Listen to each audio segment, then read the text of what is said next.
Hallelujah, hallelujah, stotram, stotram, stotram, stotram, stotram, stotram, stotram, hallelujah, hallelujah, hallelujah. தலைகளை தாழ்த்துவோம், கண்களை மூடுவோம், ஆண்டவரை நோக்கி பார்க்கலாம். வாரும் தூய ஆவியே, உம் பிரசன்னத்தை வாஞ்சிக்கிறோம்.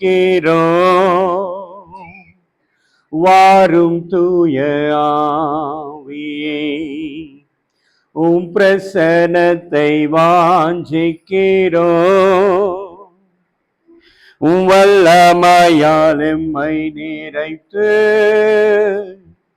நீராளுகை செய்யும். உம் வல்லமையால் எம்மை நிறைத்து நீராளுகை செய்யும். ஜீவ தண்ணீர் நீரே, தாகம் தீர்க்கும் ஊற்றே, ஆலோசனை கர்த்தரே, நீராளுகை செய்யும். ஆலோசனை கர்த்தரே, நீராளுகை செய்யும். வாரும் தூய ஆவியே, உம் பிரசன்னத்தை வாஞ்சிக்கிறோம். உம் வல்லமையால் எம்மை நிறைத்து நீராளுகை செய்யும். நீராளுகை செய்யும். கிருபையும் மகா ஐஸ்வர்யம் உள்ள நல்ல ஆண்டவரே, இந்த நல்ல வேளைக்காக ஆண்டவரே நன்றி. மனமகிழ்ச்சியான ஆராதனை வேளைக்காக ஆண்டவரே நன்றி சொல்லுகிறோம். உம்முடைய பொற்கரத்துல எங்களை அர்ப்பணிக்கிறோம்.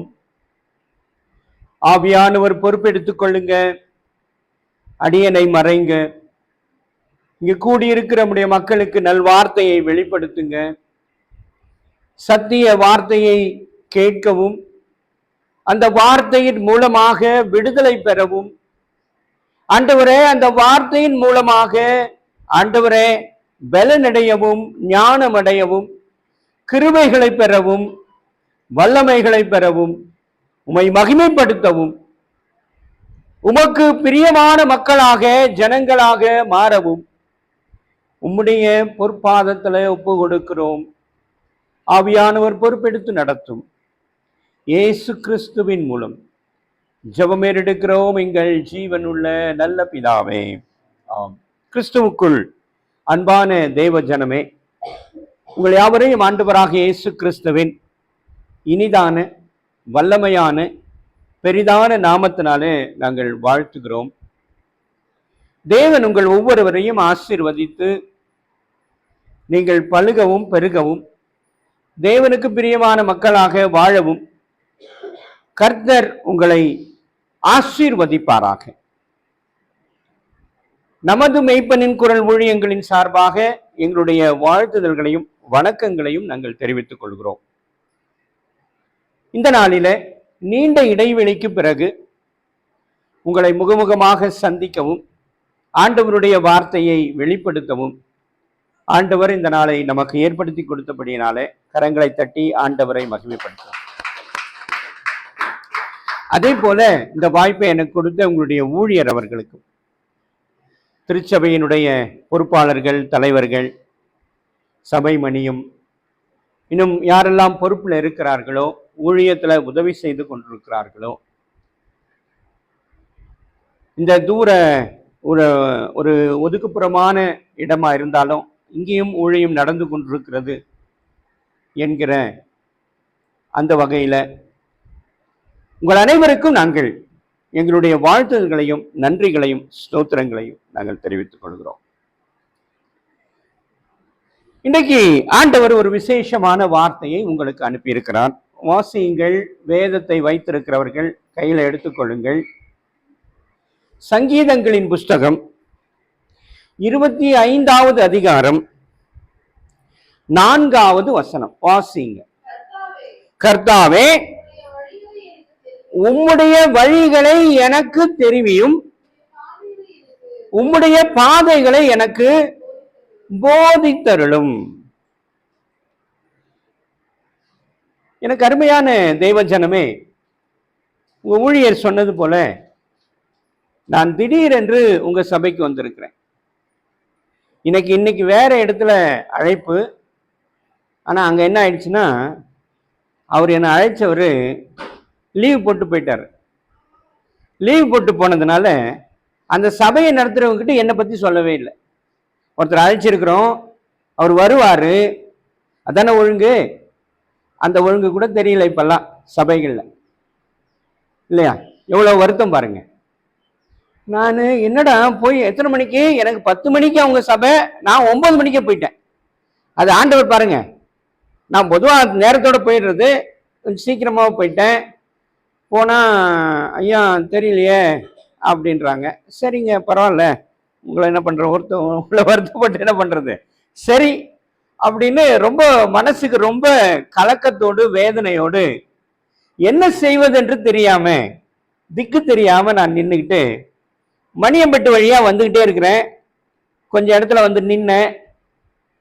அப்புறம் ஆண்டவர் சொன்ன, இல்லப்பா போ, அப்படியே போ அப்படின்னாரு. நேரம் பிஹெச்எல் வந்தேன். பிஹெச்எல் வரும்போது எனக்கு டைம் பார்த்தா 9:50 ஆயிடுச்சு.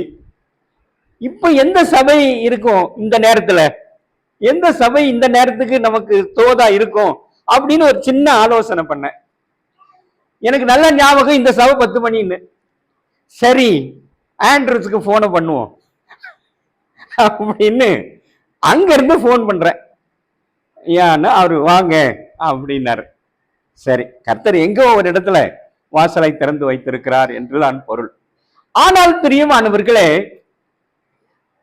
நாம ஒன்றை மறந்துவிடக் கூடாது. இன்றைக்கு நாம் எப்படிப்பட்ட சூழலில் இருக்கிறோம் என்பது உங்களுக்கு தெரியுமா தெரியாதான் எனக்கு தெரியல.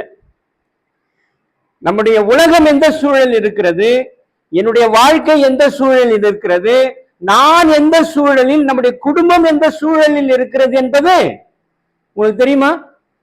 தெரியாது. தெரியாமையே இருக்கட்டும்.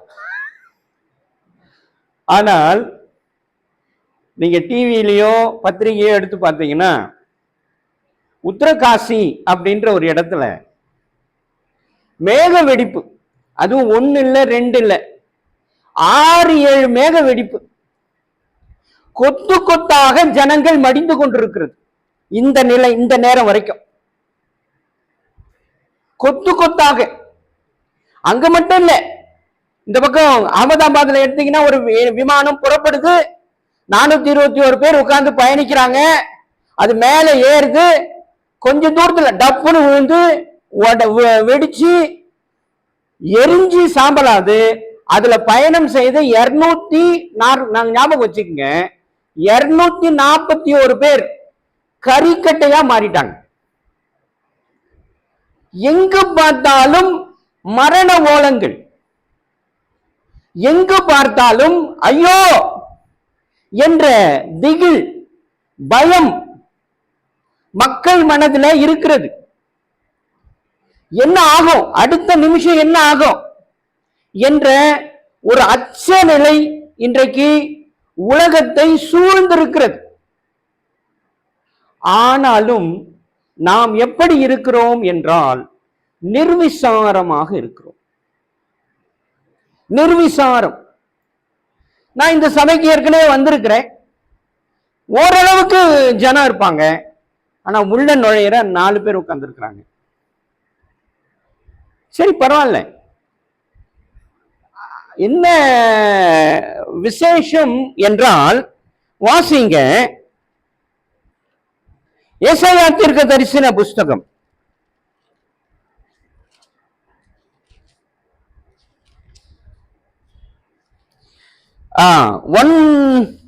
10வது அதிகாரம் 3வது வசனத்தை வாசிங்க. பொறுமையா வாசிங்க. விசாரிப்பின் நாளிலும் தூரத்திலிருந்து வரும் பால் கடிப்பின் நாளிலும் நீங்கள் என்ன செய்வீர்கள்? உதவி பெறும்படி யாரிடத்தில் ஓடுவீர்கள்? உங்கள் மகிமையை எங்கே வைத்து விடுவீர்கள் என்று ஆண்டவர் கேட்கிறார். இங்க இருக்கிற ஒவ்வொருவரை பார்த்து கேட்கிறார். இங்க ஒரு சபை இருக்கிறது. இது கட்டி எவ்வளவு நாள் ஆச்சுங்க? எவ்வளவு? 20 வருஷம். 20 வருஷத்துக்கு மேல ஆயிடுச்சு. ஆனாலும் நாம் எப்படி இருக்கிறோம் என்றால் அதை நான் சொல்லி தெரிய வேண்டியது இல்லை. அததான் ஆண்டவரும் கேட்கிறார். விசாரிப்பின் நாளிலே. என்ன விசாரிப்பு? நியாய தீர்ப்பின் நாளிலே ஆண்டவர் கணக்கு கேட்பார். ஊழியர்கிட்ட கேட்பாரு, சபை மக்கள்கிட்ட கேட்பாரு, இந்த பகுதியில இருக்கிற மக்கள் அனைவரையும் பார்த்து கேட்பாரு. இங்க ஒரு சபையை வச்சிருந்தனே, என்ன பண்ணீங்க அப்படின்னு கேட்பார். அப்ப என்ன பண்ண போறீங்கன்னு கேட்கிறார் ஆண்டவர். ஆண்டவர் தான் கேட்கிறார், நான் கேட்கல. ஆண்டவர் தான் கேட்கிறார். மறுபடியும் அந்த வசனத்தை வாசிங்க. விசாரிப்பின் நாள். எந்த நாள்? விசாரிக்கிறதுக்கு ஒரு நாள் இருக்கு. நம்மை ஆண்டவர் ஒரு நாள் விசாரிக்க போறார். அப்ப விசாரிக்கிற நாள்ல எங்க போவீங்க? தூரத்துல இருந்து வரும் பால் கடிப்பு நாளிலும் நீங்கள் என்ன செய்ய போறீங்க? என்ன பதில் உங்ககிட்ட இருக்கு? என்ன சமாதானம் சொல்ல போகிறீர்கள் என்று ஆண்டவர் கேட்கிறார். சரி, இன்னைக்கு ஒரு விசேஷமான தலைப்பு கொடுக்கப்பட்டிருக்கிறது. என்ன தலைப்பு என்றால் baptism, born from the above அப்படின்னு சொல்லி இன்னைக்கு எல்லாம் நம்முடைய தென்னிந்திய திருச்சபை கால அட்டவணையின்படி இந்த தலைப்பு தான் கொடுக்கப்பட்டிருக்கிறது. ஆனா இதை குறித்து நான் ஏற்கனவே உங்ககிட்ட பேசி இருக்கிறேன். ஆனா அன்னைக்கு இல்லாதவங்க புதுசா வந்திருப்பீங்க. அதனால இன்னைக்கு நாம அதை குறித்து கொஞ்சம் பார்க்கலாம். ஏன் அப்படின்னா, அதே நான் சங்கீதம் 25:4 ஆண்டவர் சொல்லுகிறார், வாசிங்க.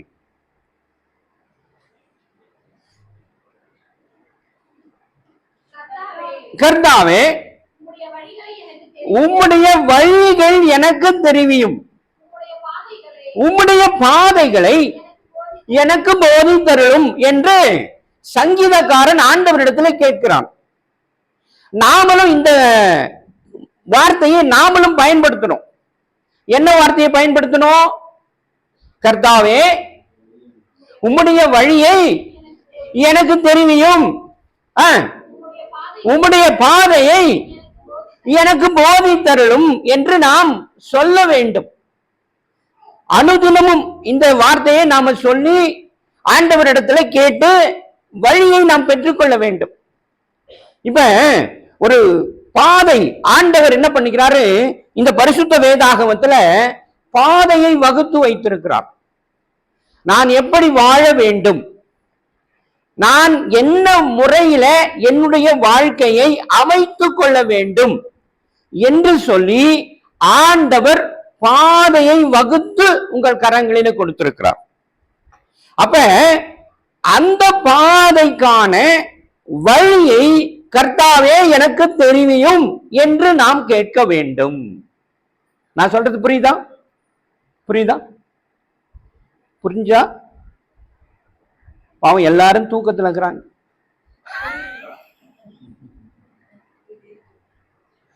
புரியுதா? சரி, நல்லா கவனிங்க, நல்லா கவனிங்க. இப்ப அப்படிப்பட்ட ஒரு வழிதான் இந்த ஞானஸ்தானம் என்று ஒரு சாக்கிரமத்தை ஆண்டவர் நமக்கு கொடுத்திருக்கிறார் இல்லையா? ஒரு வழி.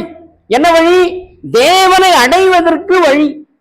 அதுல ஒரு விசேஷம்தான் சாக்கிரமந்து என்கிற அந்த ஞானஸ்தான்.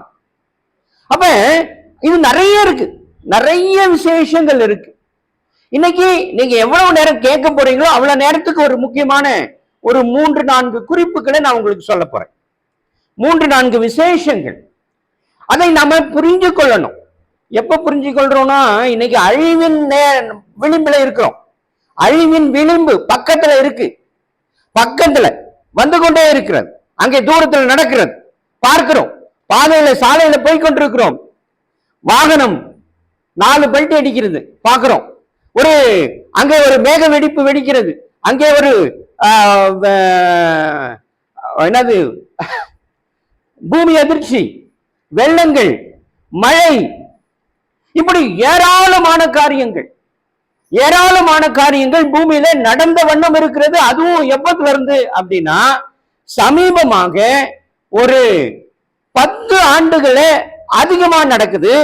அதிலும் சமீபமா 2020 நடக்குது. 2020க்கும் 25க்கும் எவ்வளவு வித்தியாசம்? 5 வருஷம். இந்த 5 வருஷத்துல அதிகமா நடக்கிறது. இப்ப ஒரு குறிப்பு எடுத்துக்கிட்டா ஒரு 2010 அங்கங்க இங்க ஒண்ணு அங்க ஒண்ணு அங்க ஒண்ணு அங்க ஒண்ணு அப்படி கேள்விப்பட்டோம். அப்படின்னா என்கிட்ட ஒரு பட்டியல் இருக்கிறது. என்ன பட்டியல்னா உலகத்துல நடக்கிற இந்த மாதிரி அழிவு காரியங்களை குறிப்பெடுத்து வச்சிருக்கிறோம். ஒரு மாசத்துக்கு, அதாவது ஒவ்வொரு மாசமும் ஜனவரி மாசம், பிப்ரவரி மாசம், மார்ச் மாதம் அப்படின்னு ஒரு பட்டியல் போட்டு அந்தந்த மாதத்துல எங்கெங்க என்னென்ன நடக்குது அப்படின்ற ஒரு பட்டியல் இருக்கு. அந்த பட்டியலை நான் சமீபமா புரட்டி பார்க்கும்போது 2010 அங்க ஒண்ணு இங்க ஒண்ணுமா நடந்தது. அப்படியே படிப்படியா மாசத்துல 6, 7 நடந்தது. அடுத்த ஒரு மாசத்துல 7, 8 நடந்தது. அதுக்கு அடுத்தது 10, 20 ஆச்சு. இப்ப சமீபமா ஆகஸ்ட் மாதத்துல நான் கணக்கு பண்ணி பார்த்தேன்.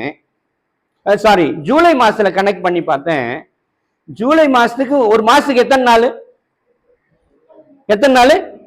30 நாள். இந்த அழிவின் பட்டியல் எத்தனை இருக்கு தெரியுமா? 40 இருக்கு. சரி, ஆகஸ்ட்ல வந்து பாத்தீங்கன்னா இன்னைக்கு 15, ஆல்ரெடி 30 கிராஸ் ஆயிடுச்சு ஆகஸ்ட் மாசத்துல மட்டும். நான் சொல்றது புரியுதா? நான் என்ன சொல்ல வர்றேன்னு தெரியுதா? புரியுதா நான் சொல்றது? புரிஞ்சுக்கொள்ளுங்க. அப்போ அழிவின் பட்டியல் வேகம் எடுத்திருக்கிறதுன்னு பொருள். அங்க ஒண்ணு இங்க ஒண்ணு நடந்தது, அப்படியே 4 நடந்தது, அப்புறம் 8 நடந்தது, அப்புறம் 10 நடந்தது, அப்புறம் 20 நடந்தது, அப்புறம் 40 நடந்தது. எப்படி லிஸ்ட் பெருகிட்டு போய்கிட்டே இருக்கு. ஏராளமான. இப்ப சமீபத்துல நீங்க பத்திரிகையில பார்த்திருப்பீங்க, டிவில எல்லாம் கேள்விப்பட்டிருப்பீங்க. இங்க தர்மசாலான்னு ஒரு இடம் இருக்கு பெங்களூருக்குள்ள, மேங்களூர் பக்கத்துல. அங்க 20 வருஷமா பெண்களை, சிறு பிள்ளைகளை, வாலிப பிள்ளைகளை என்ன பண்றாங்களா? அடிச்சு கொலை பண்ணி பாலியல் தொந்தரவுகள் செய்து அந்த பெண்களை கொலை பண்ணி அந்த கோயிலை சுத்தி புதைச்சிருக்கிறாங்களாம். அது கணக்கு எவ்வளவுனா 400ல இருந்து 4000 வரைக்கும் கணக்கு சொல்றாங்க. நான் சொல்றது புரியுதா? 400ல இருந்து. இது பல நாள் ஒரு போராட்டம் பண்ணி இப்பதான் என்ன பண்ணாங்க, அதை தோண்டி பார்க்கணும்னு வந்திருக்கிறாங்க. இப்ப தோண்டி பார்த்துட்டு இருக்கிறாங்க. இப்படி ஏராளமான அநியாயங்கள், அக்கிரமங்கள், துரோகங்கள், மோசங்கள் உலகத்தில் நடந்து கொண்டிருக்கிறது. இந்த சூழலில ஆண்டவர் நம்மை பார்த்து கேட்கிற ஒரு கேள்வி, இப்படிப்பட்ட பயங்கரத்துல உங்களை காப்பாற்றுகிறவர் யார்? இன்னொரு விசேஷம், அதையும் நீங்க தெரிஞ்சு கொள்ளணும்.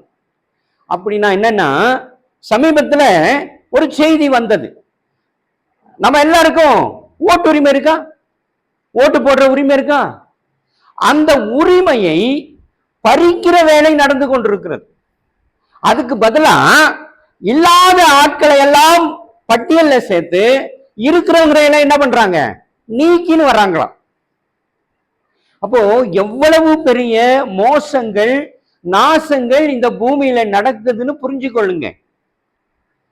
இந்த சூழலில நம்மை காப்பாற்றுகிறவர் ஒருத்தர் மட்டும்தான். அவர்தான் ஆண்டவர். அவர்தான் நமக்காக தம்முடைய ஜீவனை கொடுத்தவர். நம்முடைய ஜீவனை சிலுவையில கொடுத்து ரத்தம் சிந்தி நம்மை மீட்டு கொண்டு நமக்காக உயிர் தெழுந்து இன்றைக்கு பிதாவின் வலது பாரத்தில் அமர்ந்து கொண்டு நமக்காக பரிந்து பேசிக் கொண்டிருக்கிற தேவனாக இருக்கிறார். ஆனால் அவரை தொழுது கொள்கிற இடமோ எப்படி இருக்கிறது என்றால் இப்படித்தான் இருக்கிறது. இது இங்க மட்டும் இல்ல, நிறைய இடங்கள்ல இருக்கு. நிறைய இடங்கள்ல இதுதான் சூழல். ஏன்னா ஆண்டவர் சொல்லுகிறார், வாசிங்க லூக்கா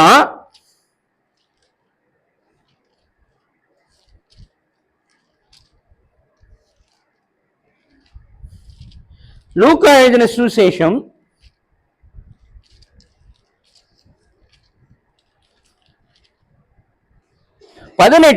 8. சீக்கிரத்திலே அவர்களுக்கு நியாயம் செய்வார் என்று உங்களுக்கு சொல்லுகிறேன். ஆகிலும் மனுஷகுமாரன் வரும்போது பூமியிலே விசுவாசத்தை காண்பாரோ. அப்படின்னா என்ன பொருள்? என்ன பொருள்? காண மாட்டாங்க. ஆண்டவர் காண மாட்டார். விசுவாசம் என்ன ஆயிடும்? அற்று போய்விடும். மக்கள் விசுவாசத்துல இருக்க மாட்டாங்க என்று சொல்லுகிறார். இப்ப அதை தான் நம்ம என்ன பண்றோம்? இப்ப சபைகள்ல பார்த்துக்கிட்டு வரோம். சரியா? சரி, நல்ல கவனிங்க. எனக்கு ஒண்ணு சொல்லுங்க, இங்க இருக்கிறவங்க எத்தனை பேர் ஞானஸ்தானம் பெற்றவர்கள்? எல்லாருமே பெற்றிருப்பீங்க இல்லையா? எல்லாருமே ஞானஸ்தானம் பெற்றவர்கள் தான். ஆமா தானே? சரி, ஞானஸ்தானம் என்பதற்கு ஞானஸ்தானம் என்பதை நீங்கள் எப்படி புரிஞ்சு கொண்டிருக்கிறீங்க? அல்லது சபையில என்ன நடக்குது? அல்லது உங்க குடும்பத்துல என்ன நடக்குது? ஞானஸ்தானம்னா என்ன நடக்கும்? உங்க சபையில, உங்க குடும்பங்கள்ல என்ன நடக்கும்? என்ன பண்ணுவீங்க? அல்லது உங்களுக்கு என்ன பண்றாங்க?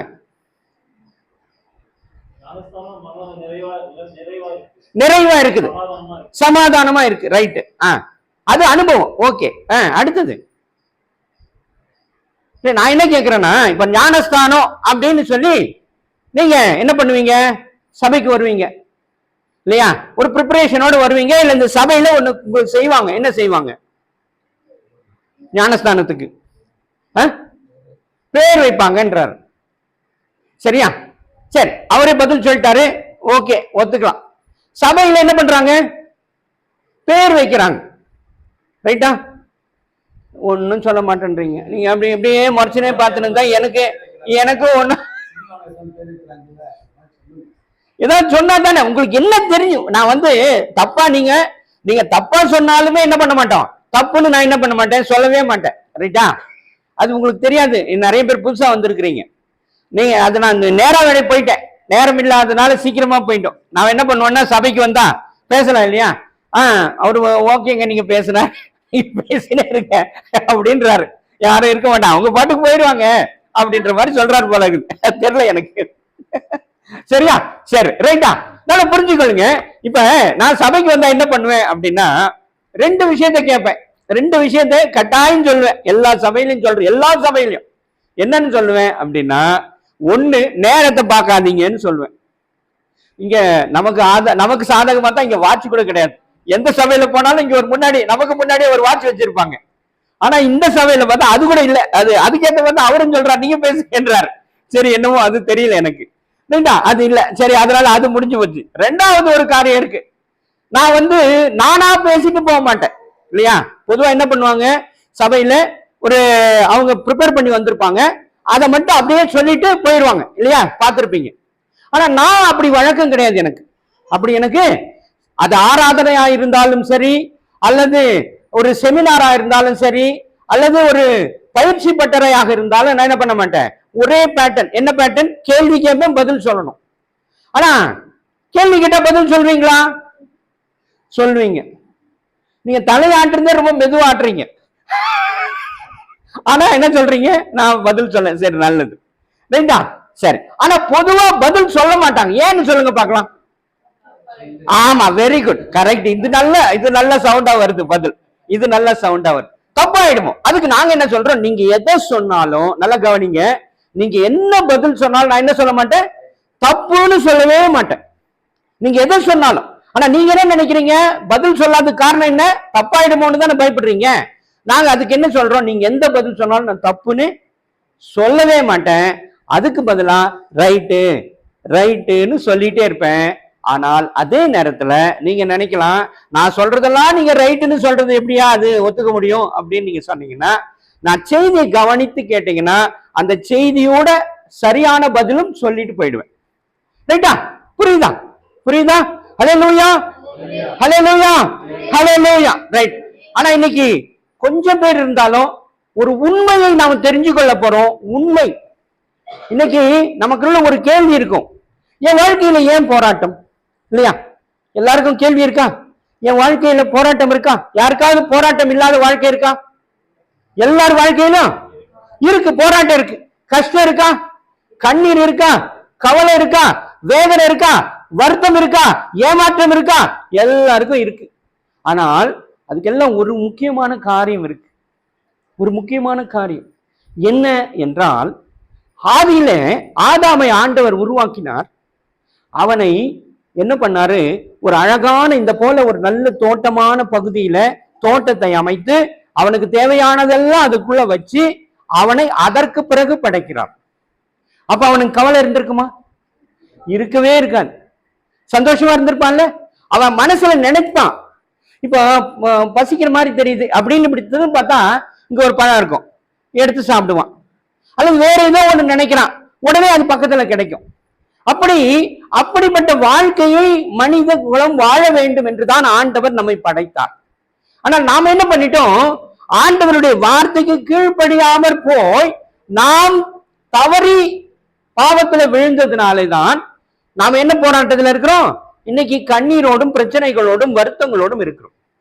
சரி, இப்ப ஆண்டவர் அதை எப்படி வெளியே வர்றது அப்படிங்கிறதுக்கும் வழி வச்சிருக்கிறார். அதுல ஒண்ணுதான் இந்த ஞானஸ்தானம் என்ற ஒரு வழிமுறை. ஆனா அந்த வழிமுறையை நாம என்ன பண்ணிட்டோம்? வசனம் என்ன சொல்லுதுன்னு நம்ம பார்க்கல. நான் சொல்றது புரியுதா? நான் சொல்றது புரியுதா? வசனம் என்ன சொல்லுதுன்னு நம்ம யாரும் பார்க்கவே இல்லை. நாம என்ன பண்ணிட்டோம்? ஒரு பழக்கமாக நாம சில வழிமுறைகளை செஞ்சுட்டு போறோம். அதுல ஒரு வழிமுறை தான் நீங்க இப்ப சொன்ன ஞானஸ்தானம்னா என்ன பண்றோம்? பேர் வைக்கிறோம். ரைட்டா? ஞானஸ்தானம்னா பேர் வைக்கிறோம். ஆனா ஒரு உண்மையை தெரிந்து கொள்ளுங்கள், ஞானஸ்தானம் என்பது வேறு, பெயர் வைப்பது என்பது வேறு. நான் சொல்றது புரியுதா? நான் வெளியில எங்கேயும் பேச மாட்டேன். நான் எப்பவுமே எல்லா இடங்களிலும் சத்தியத்தை விட்டு வெளியில பேசவே மாட்டேன். வெளியே நடக்கிறத பத்தி உள்ள பேச மாட்டேன். சபைக்குள்ள என்ன பேசுவோம்?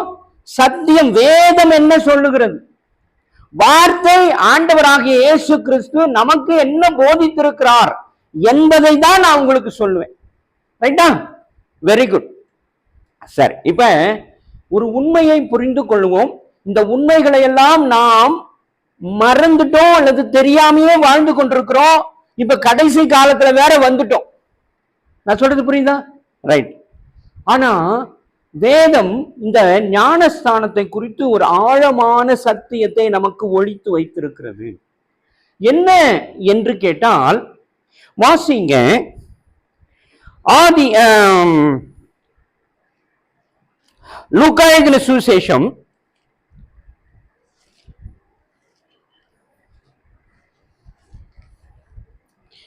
2வது அதிகாரம் 21, 22, 23 வசனங்களை வாசி. பிள்ளைக்கு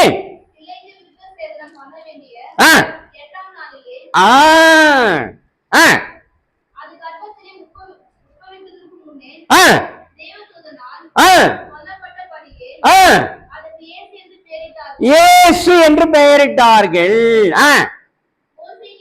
சரி, அதுக்கு முன்னாடி இப்ப நீங்க அந்த இயேசுன்ற பேர் எப்ப பெயரிட்டாங்கன்னு அதுல போட்டிருக்கு?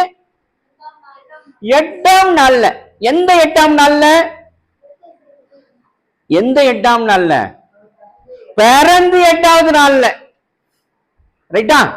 பிறந்து 8வது நாள்ல தான் அவருக்கு என்ன பண்றாரு? பெயர் வைக்கிறாங்க. அப்படிங்கிற ஒரு காரியம் நடக்குது. அடுத்த விஷயத்துக்கு வாங்க, அப்படியே அடுத்த வசனம். அவர்களுடைய சுத்திகரிப்பின் நாட்கள் நிறைவேறின போது முதற்பேரான எந்த ஆண் பிள்ளையும் கர்த்தருக்கு பரிசுத்தமானது எனப்படும் என்று கர்த்தருடைய நியாய பிரமாணத்துல எழுதி இருக்கிறபடி அவரை கர்த்தருக்கு என்று ஒப்பு கொடுக்கவும்.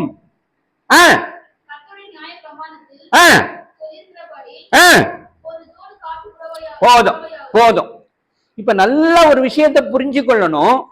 இதெல்லாம் நம்ம வழக்கத்துல இல்ல, இதெல்லாம் என்ன பண்ணல, நம்ம வழக்கத்திலே கிடையாது. ஏன்னு தெரியல எனக்கு. வசனம் அழகா தெளிவா அழகா சொல்லியிருக்கு. அதாவது நாம யாரை பின்பற்றோம்? இயேசு கிறிஸ்துவ. இயேசு கிறிஸ்துவுக்கு என்ன நடந்ததுன்னு இங்க போட்டிருக்கு. நான் சொல்றது புரியுதா? இயேசு கிறிஸ்துவுக்கு என்ன நடந்தது என்று இங்க பதிவு செய்யப்பட்டிருக்கிறது. இங்க சொல்றவங்களும் என்ன பண்ணல, நமக்கு சொல்லி கொடுக்கல. அல்லது நாமளாவது தெரிஞ்சுக்கிறோமா? தெரிஞ்சுக்கல. ஏன் தெரிஞ்சுக்கல தெரியுமா? ஏன் தெரிஞ்சுக்கல தெரியுமா?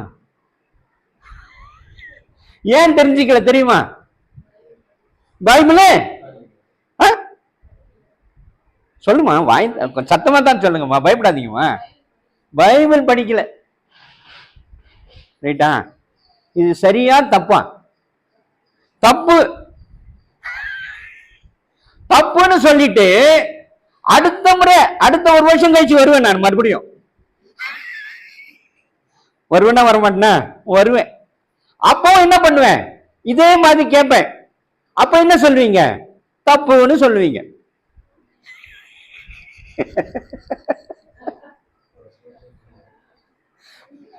ரைட்டா? புரிஞ்சுக்கொள்ளுங்க. வெறும் தப்புன்னு சொல்றது மட்டும் நம்முடைய வேலை இல்லை, தப்ப திருத்திக்கணும். ரைட்டா? தப்ப என்ன பண்ணணும்? திருத்தி வாழணும். திருத்தி வாழறதுக்கு பிரயாசம் எடுக்கணும். வாசிங்க சங்கீதம் 1-2 வசனங்கள்.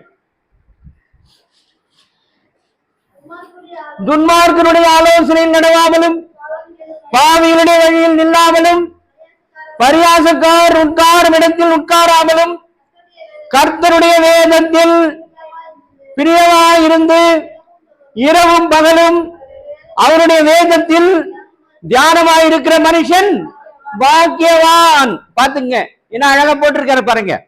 ரைட்டா? போட்டிருக்கிறாரா? அழகா போட்டு வச்சிருக்கிறார். கர்த்தருடைய வேதத்தை வாசிக்கிறவன் பாக்கியவான்னு போட்டு வச்சிருக்கிறார். அப்பவும் நாம என்ன பண்ண மாட்டோம்? படிக்க மாட்டோம். சரி, ரைட்டா? ரைட். இப்ப பாருங்க இன்னொரு விஷயம். இப்ப அங்க ஒரு வசனம் பார்த்தோம். கர்த்தருடைய நியாயப்பிரமாண புஸ்தகத்துல என்னன்னு போட்டிருக்கான் அப்படின்னு ஒரு வார்த்தையை வார்த்தமா? லூக்கா என்னம்மா?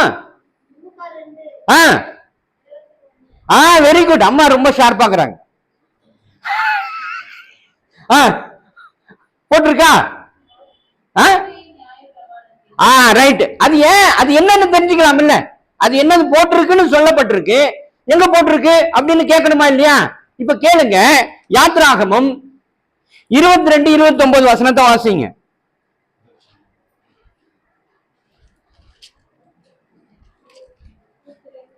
29.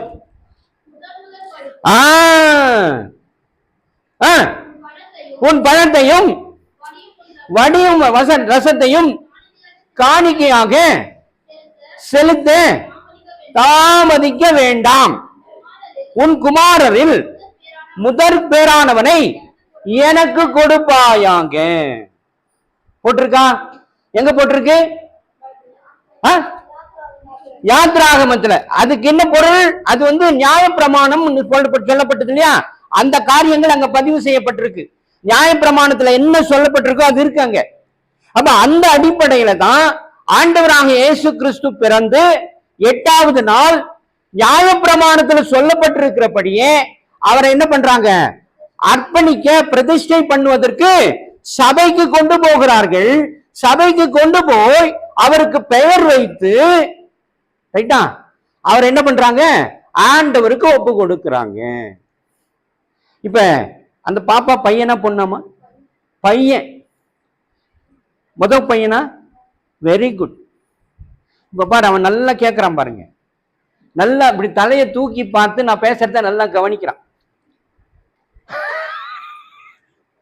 வேண்டாம், புரிஞ்சு கொள்ளுங்க, இதெல்லாம் அடிப்படை. இன்னொரு முக்கியமான விசேஷம், அந்த வார்த்தையை நீங்க மறுபடியும் வாசிங்க. யாத்ராகமும் 22-29 வாசிங்க.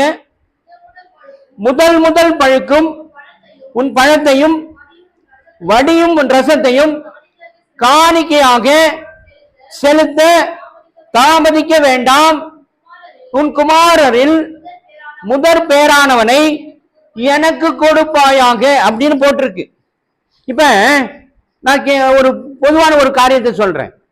இப்ப நமக்கு நம்ம ஒரு முதல்ல ஒரு பொண்ணு, ரெண்டாவது ஒரு பொண்ணு, மூணாவது ஒரு பையன், நாலாவது ஒரு பையன், அஞ்சாவது ஒரு பொண்ணு. இப்ப 5 பிள்ளைங்க இருக்கிறாங்க, ரைட்டா, ஒரு குடும்பத்துல. இப்ப இந்த வசனத்துக்கு என்ன பதில் கொடுப்பீங்க?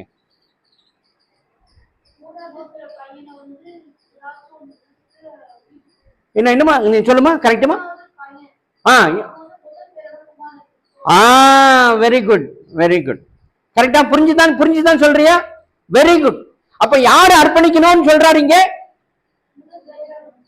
குமாரனை. இப்ப பெண் முதல்ல பிறந்துச்சு, முதல் தலைச்சம் பிள்ளையா பொண்ணுதான் பிறந்திருக்கு. ஆனாலும் யார கொடுக்கணும்னு சொல்றாருங்க? குமாரர்ல யார் முதல்ல அவனை தான் கொடுக்கணும். புரியுதா? புரிஞ்சு கொள்ளுங்க. அப்ப இந்த மாதிரி ஒரு வழிமுறைகளை கர்த்தர் வகுத்து, இப்ப நம்ம வாசிச்சோம் இல்லையா, சங்கீதம் 25:4 என்ன சொல்லி வசனம் அந்த சங்கீதக்காரன் பேசுறாரு? கர்த்தாவே உம்முடைய வழிகளை எனக்கு தெரிவியும், உம்முடைய பாதைகளை எனக்கு போதியும்னு கேட்கிறாரு. இப்ப ஆண்டவர் இந்த வழிமுறையை நமக்கு போதிச்சிருக்கிறார். இப்ப ஒரு குடும்பத்துல கணவன் மனைவி, இப்ப வாசிங்க ஆதியாகமம் 2வது அதிகாரம் 18வது வசனம். ரைட்டா? அப்ப எல்லாத்தையும் ஆண்டவர் என்ன பண்றாரு? ஒரு ஒழுங்குபடுத்தி வச்சிருக்கிறார். மனுஷன் தனிமையா இருப்பது நல்லதல்ல என்று சொல்லி அவனுக்கு ஒரு ஏற்ற துணையை உண்டாக்கினார்னு சொல்றார். அப்ப ஏற்ற துணைக்கு பிள்ளைகள் பிறக்குமா? அந்த பிள்ளைய எப்படி வளர்க்கணும்னு சொல்லி வச்சிருக்கிறார். கரெக்டா? எப்படி வளர்க்கணும், என்ன வழிமுறையில வளர்க்கணும் அப்படின்னு சொல்றாரு. அப்போ அவர் ஆண்டவர் சொல்ற முதல் வார்த்தை என்ன சொல்றாருன்னா, அவர் சொல்றாரு உன்னுடைய பிள்ளைகளை எனக்கு ஒப்பு கொடுக்கணும்னு சொல்றாரு. யார ஒப்பு கொடுக்கணும் ஆண்டவரே அப்படின்னு கேட்கும் போது, உன் குமாரனில் முதற் பேரானவனை எனக்கு கொடுப்பாயாக அப்படின்னு சொல்லி இருக்கிறார். ரைட்டா? நாம யாராவது அப்படி செய்யறோமா? செய்யல. அப்ப செய்யாத போது அப்போ அதுக்கு என்ன பொருள்? அவர் ஒண்ணு சொல்றாரு. இப்ப உங்க அம்மாவோ உங்க அப்பாவோ கடைக்கு போய் சக்கரை வாங்கிட்டு வான்னு சொல்லி அனுப்புறாங்க. நீங்க ஒரு பூவை கொண்டாந்து பறிச்சு கொண்டாந்து கொடுத்தீங்கன்னா என்ன சொல்லுவாங்க? திட்டுவாங்களா? ஒண்ணு மெதுவா சொல்றேன், மெதுவா தான் சொல்லணும், ஒன்னும் திட்டுவாமா அப்படிதான் சொல்லுவாங்களா? பைத்தியமா உனக்கு. அடுத்தது சொன்ன சொல்ல வேலை, என்ன வேலை சொன்ன அது செஞ்சியா? அப்புறம் என்ன பண்ணுவாங்க? போய் திருப்பி அப்புறம் என்ன சொல்லுவாங்க? அது மட்டும் சொல்லுவாங்க, உத கொடுப்பாங்க. புரியுதா? இப்ப அததான் இப்ப கொடுத்துனுக்கிறாரு. நான் இப்ப முன்னாடி சொன்னேன் பாருங்க, இப்ப முன்னாடி சொன்ன ஒரு சின்ன, அது நான் அவசரமா முடிச்சுட்டேன், நிறைய சொல்லல. அப்புறம் நீங்க கொஞ்சம் டைம் கொடுத்தீங்கன்னா அது இன்னும் விலைக்கு நிறைய சொல்லுவேன் என்ன நடக்குது அப்படின்னு தெளிவா. எல்லா இடங்களிலும் பயங்கரம். எங்க மழை பெஞ்சாலும் வெள்ளங்க, எந்த வீட்லயும் வெள்ளம் மழை பெஞ்சு இப்ப ஒண்ணு வேண்டாங்க, பக்கத்துல மழை பெஞ்சிச்சுன்னா அவங்க என்ன தெரியும், எங்க வீட்டுல தண்ணி வந்துருச்சுன்னு சொல்றாங்களா? எல்லா வீட்லயும் சொல்றாங்களா? இப்ப தண்ணி வீட்டுக்குள்ள வந்தா என்ன ஆகும்? படுக்க இடம் இருக்காது. அடுத்தது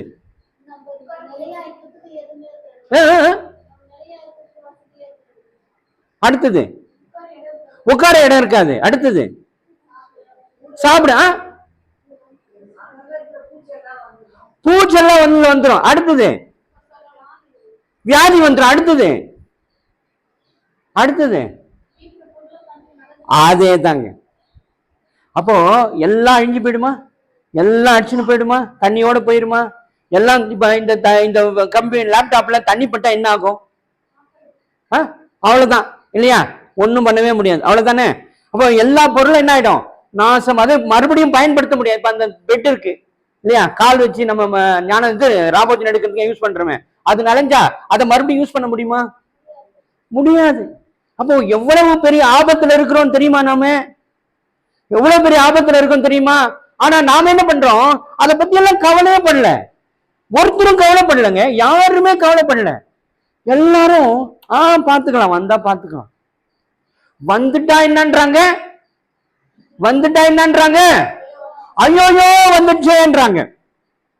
வந்து போயிட்டா நிம்மதி முடிஞ்சிச்சு. அது மறந்து போச்சு. அது நடந்தது மறந்துடுச்சு. இப்ப 2020 என்ன வந்துச்சு?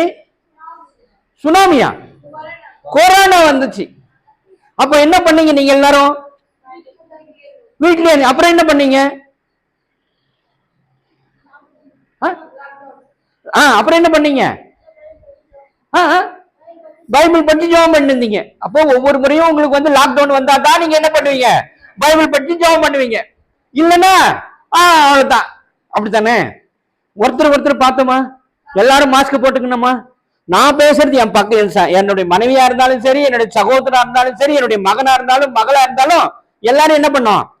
டிஸ்டன்ஸ் சொன்னோமா? டிஸ்டன்ஸ்பா. எல்லாரும் கதவு மூடின்னு உட்காந்து இருந்தாங்களா? ஒருத்தர் ஒரு ரூம்ல இருப்பாரு, இன்னொரு ரூம்ல இருந்தாங்க. அப்படித்தானே இருந்தோம். அப்போ இவ்வளவு கடினமான சூழல் வந்ததே. அப்ப என்ன பண்ணிருக்கணும்? ஆண்டவரே, எங்களை அந்த இடத்துல இருந்து மீட்டு இன்னைக்கு 2025 காண கிருபை பாராட்டி இருக்கிறீர் ஆண்டவரே என்று சொல்லி நாம என்ன சொல்லியிருக்கணும்? இன்னும் ஆண்டவரிடத்துல நெருங்கி வந்திருக்க வேண்டும். ஆனால் அப்படி வரல. கணக்கு என்ன சொல்லுது அப்படின்னா, நான் வந்து கிட்டத்தட்ட ஒரு 1000 சபையை இது வரைக்கும் சந்திச்சிருக்கிறேன். எத்தனை சபையை? 1000 சபையை சந்திச்சிருக்கிறேன் நான். ரைட்டா? அந்த 1000 சபையில ராணிப்பேட்டையில மட்டும் கிடையாது. எங்கெல்லாம் சந்திச்சிருக்கேன்னா இந்தியா முழுக்க சந்திச்சிருக்கிறேன்.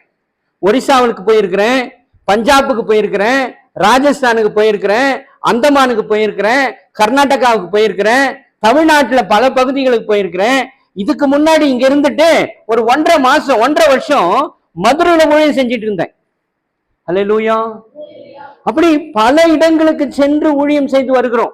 பல இடங்கள்ல பல ஜனங்களை, பல மக்களை பார்க்கிறோம். பல கலாச்சாரத்தை பார்த்து நாம ஆண்டவருடைய ஊழியத்தை செய்து வருகிறோம். ரைட்டா? எனக்கு நான் எதுக்கு சொல்ல வரேன் அப்படின்னா, நாம மாற்றம் வர வேண்டும், மனமாற்றம் ஏற்பட வேண்டும். ரைட்டா? இன்னைக்கு இந்த வார்த்தையை நான் சொல்றேனே, இப்ப நீங்க என்ன பண்ணணும் அப்படின்னா, ஐயோ ஞானஸ்தானம் என்று வரும்போது நாம என்ன பண்றோம்? எல்லாரும் ஒரு ட்ரெஸ் வாங்கி போட்டுப்போம், ஒயிட்ல இல்லையா? ஒரு பெண்களா இருந்தா என்ன போட்டுக்குவோம்? வேல் வச்சுப்போம். போட்டுட்டு அல்லது இந்த மாதிரி ஏதோ ஒண்ணு போட்டு இங்க வந்து ஞானஸ்தானம் போட்டு பேரை வாங்கிட்டு போயிடும். அதோட என்ன ஆயிடுச்சு? முடிஞ்சு போச்சு கதையே. ரைட்டா? ஆனா ஞானஸ்தானத்துக்கு இவ்வளவு பெரிய விளக்கம் வருகிறதே என்று என்னைக்காவது நாம் யோசிச்சோமா? அட்லீஸ்ட் இனிமேலாவது இந்த வழியை நான் பின்பற்றுவேன், இந்த முறைக்கு நான் என்னை தயார்படுத்திக் கொள்வேன் என்று நான் என்ன பண்ணணும்? சிந்திக்கு பார்க்க வேண்டும், யோசித்து பார்க்க வேண்டும். அல்லேலூயா. ரைட். இப்ப இந்த ஞானஸ்தானம் என்பது என்ன என்று கேட்டால், இப்ப எத்தனைங்க படிச்ச பிள்ளைங்க இருக்கீங்களா? என்னமா படிச்சிருக்கிற நீ? BSc nursing. Very good. BSc nursing. இப்ப நான் கேக்குறேமா, நீ எத்தனை வருஷம் பிஎஸ்சி நர்சிங் படிச்ச? 4 வருஷம். ரைட்டா? இப்ப 4 வருஷம் படிச்ச நீ காலேஜ்ல போய் சேர்ந்த உடனே உனக்கு பட்டம் கொடுத்தாங்களா? 4 வருஷம் முடிச்சதுக்கு அப்புறம் தான் என்ன பண்ணாங்க? பட்டம் கொடுத்தாங்க. கரெக்டா?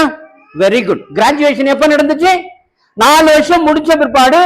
அது மட்டும் இல்ல, தேர்ச்சி பெறணும். எக்ஸாமினேஷன் வைப்பாங்களா, அப்புறம் பிராக்டிக்கல் எல்லாம் இருக்குமா, அதெல்லாம் முடிச்சு நல்ல மதிப்பெண்கள் பெற்ற பிறகு என்ன பண்ணுவாங்க, உனக்கு கிராஜுவேஷன் கொடுக்கறாங்க. ரைட்டா?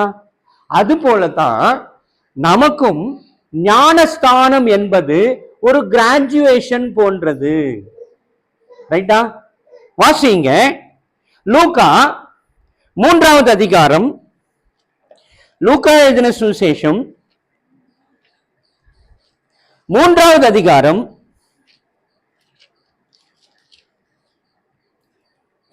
21வது வசனம். ஜனங்கள் எல்லாரும் ஞானஸ்தானம் பெற்ற போது இயேசுவும் ஞானஸ்தானம் பெற்று ஜெபம் பண்ணுகையில் வானம் திறக்கப்பட்டது. பரிசுத்த ஆவியானவர் ரூபம் கொண்டு புறாவை போல அவர் மேல் இறங்கினார். நீர் என்னுடைய நேசகுமாரன், உம்மில் பிரியமாயிருக்கிறேன் என்று உரைத்தது. அடுத்தது, அப்பொழுது இயேசு ஏறக்குறைய, ஹல்லேலூயா, புரிஞ்சுக்கொள்ளுங்க. அப்போ எப்ப ஒரு ஞானஸ்தானம் பெற்றதா வேதம் சொல்லுகிறது? 30 வயசுல. ரைட்டா? ஆனா இங்க வாங்க 2வது அதிகாரம் 46வது வசனத்தை வாசிங்க.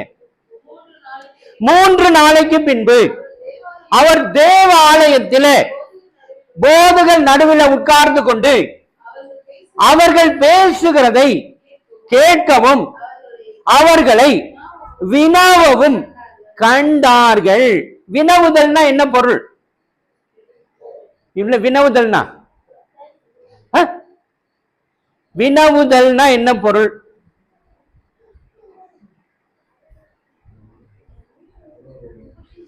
என்னமா? Very good.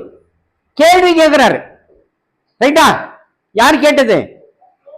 இயேசு கிறிஸ்து. எப்ப கேட்டார் தெரியுமா? 12 வயசுல கேட்டார். ரைட்டா? நான் சொல்றது புரியுதாமா? தயவு செஞ்சு புரிஞ்சு கொள்ளுங்க.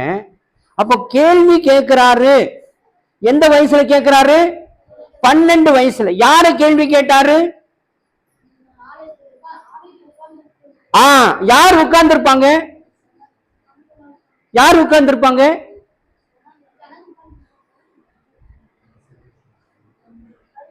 வேதபாரகர்கள், பரிசேயர்கள். அவங்க எல்லாம் யாருன்னா மெத்த படித்தவர்கள். ரைட்டா? நிறைய படிச்சவங்க, நல்ல ஞானம் உள்ளவர்கள். அப்போ ஒரு நல்ல அனுபவம் வாய்ந்த மக்கள், அவர்கள் தான் போதிப்பாங்க. இல்லையா? எல்லாரும் போதிப்பாங்களா? ஒரு விஷயம் தெரிஞ்சவங்க தான் என்ன பண்ணுவாங்க? சொல்லிக் கொடுப்பாங்க. தெரியாதவங்க சொல்லிக் கொடுப்பாங்களா? சொல்லிக் கொடுக்க மாட்டாங்க. அப்ப அங்க யார் உட்கார்ந்து இருக்கிறாங்க அப்படின்னா மெத்த படித்தவர்கள், அனுபவசாலிகள், வயதானவர்கள். ரைட்டா? அப்பெல்லாம் நல்ல முதிர்ச்சி பெற்றவர்கள் தான் இந்த பணியெல்லாம் செய்வாங்க. ரைட்டா? ஏலிக்கு என்ன வயசு தெரியுமா? ஏலி எப்படிப்பட்டவர் தெரியுமா? அவருக்கு பார்வை எல்லாம் போயிருச்சு, வயதானவர் அப்படின்னு போட்டிருக்கா வேதத்துல. அப்போ அனுபவம் வாய்ந்தவர்கள், வயதானவர்கள், அப்படிப்பட்டவர்கள். அப்போ வயதானவர்களை யார் கேள்வி கேட்கிறது? இயேசு கிறிஸ்து. என்ன வயசுல கேள்வி கேட்டாரு? 12 வயசுல கேள்வி கேட்டாரு. அப்படின்னா என்ன பொருள் என்றால் அவரு வேதத்தை படித்திருக்கிறார் என்று பொருள். இப்ப உன் பேர் என்னமா? சரண்யா. இப்ப சரண்யா நர்சிங் முடிச்சிட்டியா? கிராஜுவேஷன் வாங்கி வேலை செய்யறியா? எங்க வேலை செய்யற? எங்கம்மா? ரேலா. அது எங்க? அது சென்னை. சரி. இப்ப நீ நர்சிங் முடிச்சு பயிற்சி பெற்ற ஒரு நர்ஸ் இல்லையா? நீ இப்ப ஏதாவது ஒரு தப்பு நடத்த நீ என்ன பண்ணுவ? இன்ஃபார்ம் பண்ணுவேன். Very good. இன்ஃபார்ம் பண்ணுவேன். இப்படி ஆயிடுச்சுப்பா, இது மாதிரி தப்பா நடக்குது அப்படின்னு சொல்லுவியா மாட்டியா? இல்ல இது தப்புங்க, எனக்கு கத்து கொடுத்தது வேற மாதிரி கத்து கொடுத்துருக்காங்க, நீங்க மாத்தி செய்றீங்கன்னு சொல்லுவியா சொல்ல மாட்டியா? சொல்லுவியா இல்லையா? படிக்காதவங்க சொல்ல முடியுமா? அப்ப என்ன பொருள் என்றால் ஆண்டவர் 12 வயசுல பரிசுத்த வேதாகமம் முழுசையும் நல்லா படிச்சு தேர்ச்சி பெற்று விட்டார் என்று பொருள். ரைட்டா? அப்படி தேர்ச்சி பெற்றவர் அந்த அனுபவத்தை அவர் அப்ளை பண்றார். படிச்சது என்ன பண்ணும்? படிச்சதை பிராக்டிஸ் பண்ணணும் இல்லையா? இப்ப பொய் பேசக்கூடாதுன்னு சொல்றோமா? சொல்றோம். அப்ப நாம என்ன பண்ணணும்? நான் பொய் பேசுற சூழ்நிலை வந்து ஐயோ பொய் பேசக்கூடாதுங்க, ஆசை ஐயர் சொல்லியிருக்கிறாரு, இல்ல டீச்சர் திட்டுவாங்க அப்படின்னு திட்டுமா, அல்லது பெற்றோர் திட்டுவாங்கன்னு நினைப்போமா? அந்த போல அவர் பயிற்சி பெற்று எந்த வயசுல ஞானஸ்தானம் எடுத்தார்னு வேதம் சொல்லுகிறது? 30வது வயசுல. ரைட்டா? அப்ப என்னன்னா ஞானஸ்தானத்துக்கு என்ன பொருள் என்றால், அது வந்து கிராஜுவேஷனுக்கு அடையாளம், ஒரு தேர்ச்சி, ஒரு முதிர்ச்சி பெற்ற ஒரு அந்த நிலையில ஒரு தேர்ச்சி பெற்றவர் என்பதற்கு அடையாளமாக தான் ஞானஸ்தானம் நமக்கு வேதத்துல சொல்லப்பட்டிருக்கிறது. ரைட்டா? அப்ப இது போன்ற காரியங்கள் ஏராளம் இருக்கிறதை நாம் புரிந்து கொள்ள வேண்டும். இப்ப இன்னொரு விஷயத்துக்கு போய் உள்ள வரலாம். முதல் விஷயத்தை என்ன பார்த்தோம் நம்ம? இப்ப நான் என்ன பார்த்தோம்? ஞானஸ்தானத்தை. ரைட்டா? புரிஞ்சுக்கிட்டீங்களா எல்லாரும்? நாம என்ன செய்யறோம், நாம என்ன செஞ்சிருக்கிறோம் அப்படின்னு தெரிஞ்சுதான் நாம என்ன செய்து கொண்டிருக்கிறோம். ஆனால் பரிசுத்த வேதாகம் என்ன சொல்லி கொண்டிருக்கிறது பார்த்துட்டீங்களா? வித்தியாசத்தை பார்த்துட்டீங்களா? அதுல பிள்ளைகளை என்ன பண்ணணும்? சமர்ப்பிக்கிறது ஒரு காலகட்டம் இருக்கிறது. குழந்தை பிறந்தது என்ன பண்ணணும்? ஆண்டவருக்கு கொண்டு போய் கொடுக்கணும். அது 2 குழந்தை பிறந்தாலும் சரி, 3 குழந்தை பிறந்தாலும் சரி, 1 குழந்தை பிறந்தாலும் ஆண்டவர்கிட்ட ஒப்பு கொடுக்க வேண்டியது நம்முடைய கடமை. அப்படி ஒப்பு கொடுத்திருந்தால் நம்முடைய குடும்பம் என்ன ஆயிருக்கும்? ஆசீர்வாதமாய் மாறி இருக்கும். ரைட்டா? ஆனா நாம என்ன பண்ணல? ஒப்பு கொடுக்கல. அப்ப என்ன ஆகும்?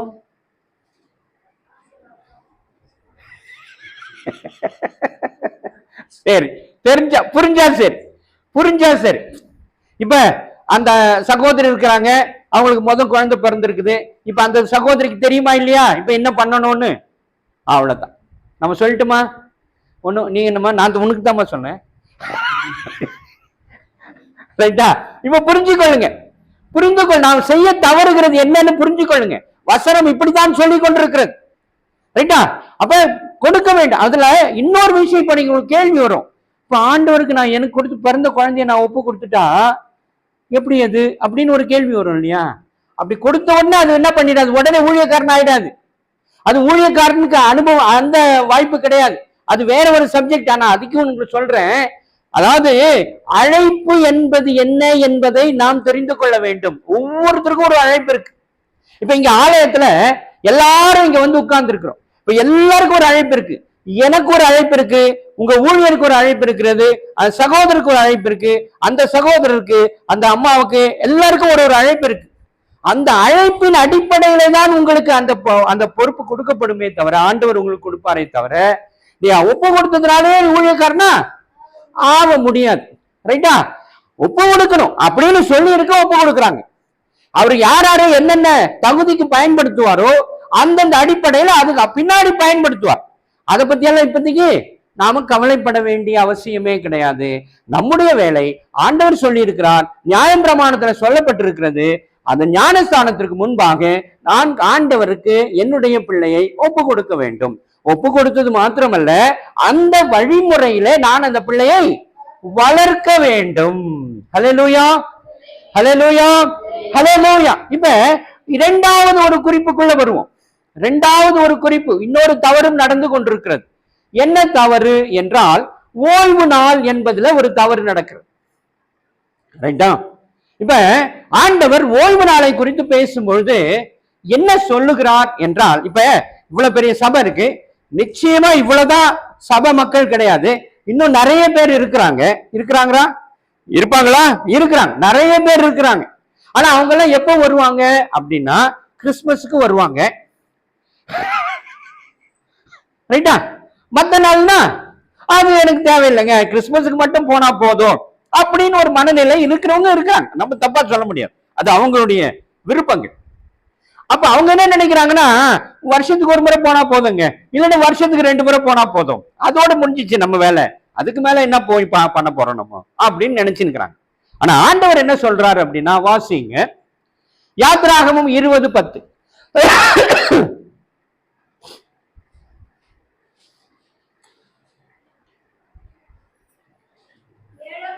7ஆம் நாளும் உன் தேவனாகிய கர்த்தருடைய ஓய்வு நாள், அதிலே நீ ஆனாலும், உன் குமாரன் ஆனாலும், உன் குமார்த்தி ஆனாலும், உன் வேலைக்காரன் ஆனாலும், உன் வேலைக்காரி ஆனாலும், உன் மிருக ஜீவன் ஆனாலும், உன் வாசலில் இருக்கிற அந்நியன் ஆனாலும் யாதொரு வேலையும் செய்ய வேண்டாம். ரைட்டா? அப்ப தெளிவா ஆண்டவர் சொல்லி இருக்கிறார் ஓய்வு நாளினுடைய முக்கியத்துவம். 6 நாள் நமக்கு கொடுக்கப்பட்டிருக்கிறது. 7வது நாள் யாருக்கு கொடுக்கணும்? கடவுளுக்கு கொடுக்கணும். அந்த நேரத்துல எனக்கு எது முக்கியம்? 7வது நாள் எனக்கு எது முக்கியம்? ஓய்வு நாள் முக்கியம். ஆலயத்திற்கு போறது தான் முக்கியம் நமக்கு. ஆனா நாம என்ன நினைக்கிறோம்னா, இதை விட எனக்கு முக்கியமான வேற வேலை இருக்கு. சொல்றோமா இல்லையா? சொல்லிட்டு போயிட்டோமா இல்லையா? போயிட்டு நாம அப்படியே போயிட்டோம். ரைட்டா? ஆனா 7வது நாள் தான் முக்கியம். அப்ப 7வது நாள் என்ன பண்ணோம்? கட்டாயம் நான் சர்ச்சுக்கு போய் ஆகணும். இப்ப இன்னொரு விசேஷத்தையும் பார்க்கணும். நீங்க ஏசாயா தீர்க்க தரிசன புஸ்தகம் 58:13 வாசிங்க.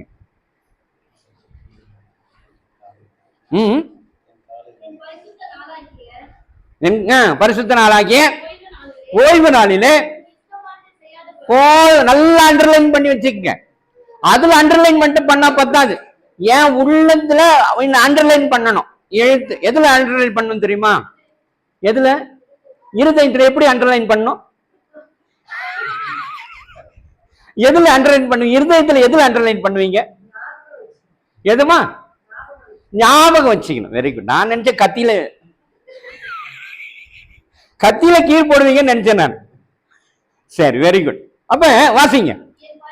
என் பரிசுத்த நாளாகிய ஓய்வு நாளிலே உனக்கு இஷ்டமானதை செய்யாதபடிக்கு உன் காலை விலக்கி உன் வழிகளின்படி நடவாமல், உனக்கு இஷ்டமானதை செய்யாமல், உன் சொந்த பேச்சை பேசாமல் இருந்து ஓய்வு நாளை மனமகிழ்ச்சியின் நாள் என்றும் கர்த்தருடைய பரிசுத்த நாள் மகிமை உள்ள நாள் என்றும் சொல்லி அதை மகிமையாக எண்ணுவாயாக. அல்லேலூயா, அல்லேலூயா. இப்போ இப்படித்தான் ஓய்வு நாளை நான் அனுசரிக்க வேண்டும் என்று ஆண்டவர் எனக்கு சொல்லி இருக்கிறார். ரைட்டா? நமக்கு சொல்லி இருக்கிறார். ஆனா நாம என்ன பண்ணி கொண்டிருக்கிறோம்? அது உங்ககிட்டே விட்டுறேன். நீங்களே பாத்துங்க. நீங்க என்ன பண்றீங்கன்னு நீங்க தான் கணக்கு கொடுக்க போற. நான் கொடுக்க போறது இல்லை. நான் என்கிட்ட என்ன கேட்பாரு? நீ சொன்னியான்னு கேட்பாரு. என்ன பண்ணுவாரு? சொன்னியா? நான் உங்ககிட்ட சொன்னதை நீ சொல்லிக்கிறியா? உங்களுக்கு ஜனங்களுக்கு சொன்னியா அப்படின்னு கேட்பாரு. நான் சொல்லுவேன், ஆண்டவரே 1000 சபைக்கு போயிருக்கிறேன், 1000 சபைக்கு நான் என்ன பண்ணிட்டேன்? சொல்லி இருக்கிறேன் அப்படின்னு நான் சொல்லிட்டு நான் தப்பிச்சிருவேன். என்ன விட்டுருவாரு. விட்டுற மாட்டாரா? விட்டுருவாரு. இப்ப உங்ககிட்ட வருவாரு, உங்ககிட்ட கேட்பாரு, நீங்க என்ன பண்றீங்களா? அவர் சொன்னாரா? நீங்க என்ன சொல்வீங்க? சொன்னாரு. அப்புறம் என்ன கேட்பாரு? செஞ்சீங்களான்னு கேட்பாரு. நீங்க என்ன பதில் சொல்ல போறீங்க? அது உங்க பாடு. உங்ககிட்ட ஒப்பு கொடுத்துட்டேன். அப்போ புரிஞ்சுட்டீங்க. இந்த விஷயத்த நீங்க புரிஞ்சா போதும், எனக்கு ஒண்ணும் பிரச்சனையே கிடையாது. சரியா? அப்ப ஆண்டவர் இப்படிதான் சொல்லி இருக்கிறார். வாசிங்க எசேக்கியேல் தீர்க்க தரிசன புஸ்தகம். எசேக்கியேல் தீர்க்க தரிசன புஸ்தகம்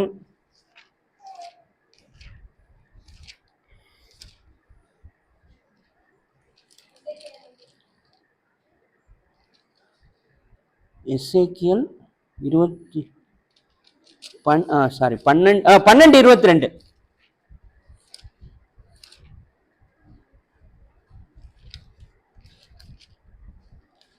எசேக்கியேல் ஐயோ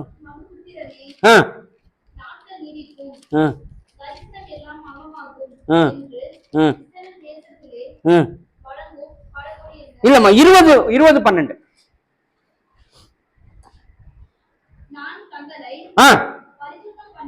பரிசுத்தம் பண்ணுகிறேன் கர்த்தர் என்று அவர்கள் அறியும்படி எனக்கும் அவர்களுக்கும் அடையாளம். எது அடையாளம்ன்றார் ஆண்டவர்?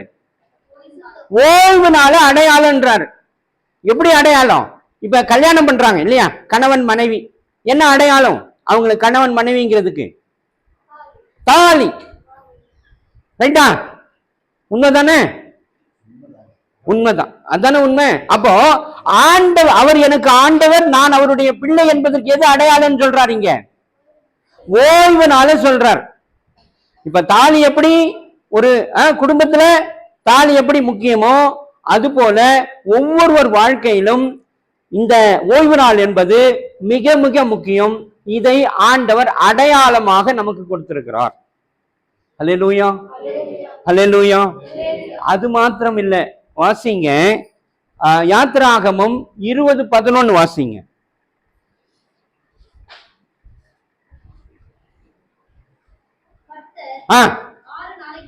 6 நாளைக்குள்ளே வானத்தையும் பூமியையும் சமுத்திரத்தையும் அவைகளுள்ள எல்லாவற்றையும் உண்டாக்கி 7ஆம் நாளிலே ஓய்ந்திருந்தார். ஆகையால் கர்த்தர் ஓய்வு நாளை ஆசீர்வதித்து. அல்லேலூயா. இப்ப பாத்தீங்களா, ஓய்வு நாள் எதோட சம்பந்தப்பட்டது தெரியுதா? எதோட சம்பந்தப்பட்டது? ஓய்வு நாள் எதோடு சம்பந்தப்பட்டது?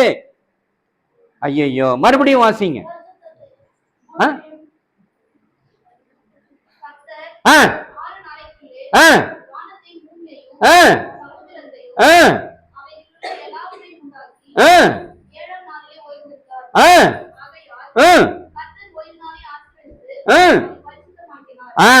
இப்போ இந்த ஓய்வு நாள் எதோட சம்பந்தப்பட்டிருக்கு? எதோட சம்பந்தப்பட்டிருக்கு? ஐயோ, என்னமா அப்படின்னா என்ன பொருள்? எல்லா படைப்போடு சம்பந்தப்பட்டிருக்கிறது இல்லையா? அப்போ உலகத்தை படைத்தவர் ஆண்டவர். அந்த படைப்பை எத்தனை நாள்ல முடிச்சாரு? 6 நாள்ல முடிச்சார். ரைட்டா? 6 நாள்ல முடிச்சு அந்த 7ஆவது நாள்ல 6 நாள் உருவாக்கின எல்லா காரியத்தை முடித்து இது நல்லது என்று கண்டு அதை 7ஆம் நாளை, அந்த 7ஆம் நாளை பரிசுத்தமாய் மாற்றி அந்த பரிசுத்தமான அந்த நாளை நமக்கு கொடுத்து நமக்கு அடையாளமாக மாற்றி கொடுத்திருக்கிறார். அல்லேலூயா. புரிஞ்சா? புரிஞ்சுதான் புரியல? ஆமா. அப்ப இந்த ஓய்வு நாள் என்பது சாதாரணமானதா? இல்ல. ஏன் சாதாரணமானது இல்ல? இப்படி திருப்பி கேட்டா பதில் சொல்ல தெரியல. இப்படி திருப்பி கேட்டா பதில் சொல்ல. ஏன் அது பரிசுத்தம் என்றால், ஆண்டவர் உலகத்தை படைத்து உங்களையும் என்னையும் படைத்து படைப்போடு சம்பந்தப்பட்ட ஒரு நிகழ்வாக அந்த ஓய்வு நாளை பொருத்தி நமக்கு அடையாளமாக மாற்றி கொடுத்திருக்கிறார். புரியுதா? புரிஞ்சுச்சா புரியலையா? புரிஞ்சு கொள்ளுங்க. இப்ப புரிஞ்சா நம்ம என்ன செய்யணும் தெரியுமா? நடக்கணும். நடப்போமா? நடக்கணுமா? நடப்பீங்களா? நடப்போம். Very good. சரி சரி, ரைட்டா? அப்ப இந்த ஓய்வு நாளை எப்படி ஆசரிக்கணும்னு சொல்லி இருக்கிறாரு? 28 வாசிங்க.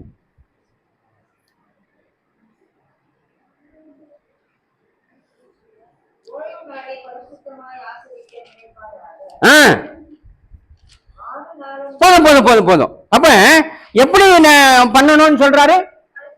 பரிசுத்தமா ஆசரிக்க நினைக்கணும் அப்படின்னு சொல்றாரா? அப்படி. இப்ப வாசிங்க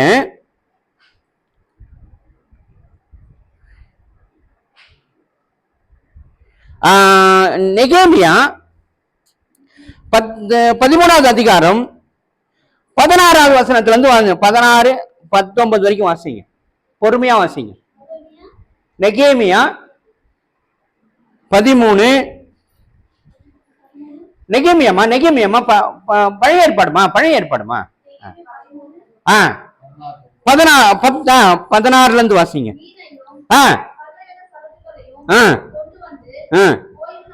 இல்ல 15 இருந்து வாசிங்க.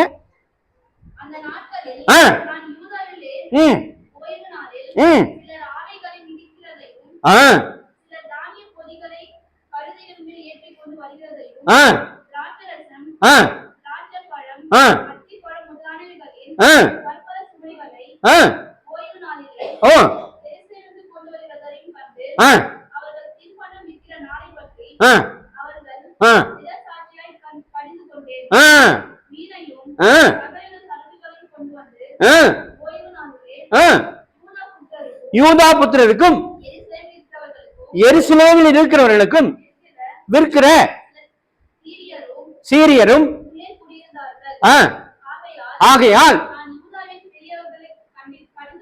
நான் யூதாவின் பெரியவர்களை கடிந்து கொண்டு நீங்கள் ஓய்வு நாளை பரிசுத்த குலைச்சல்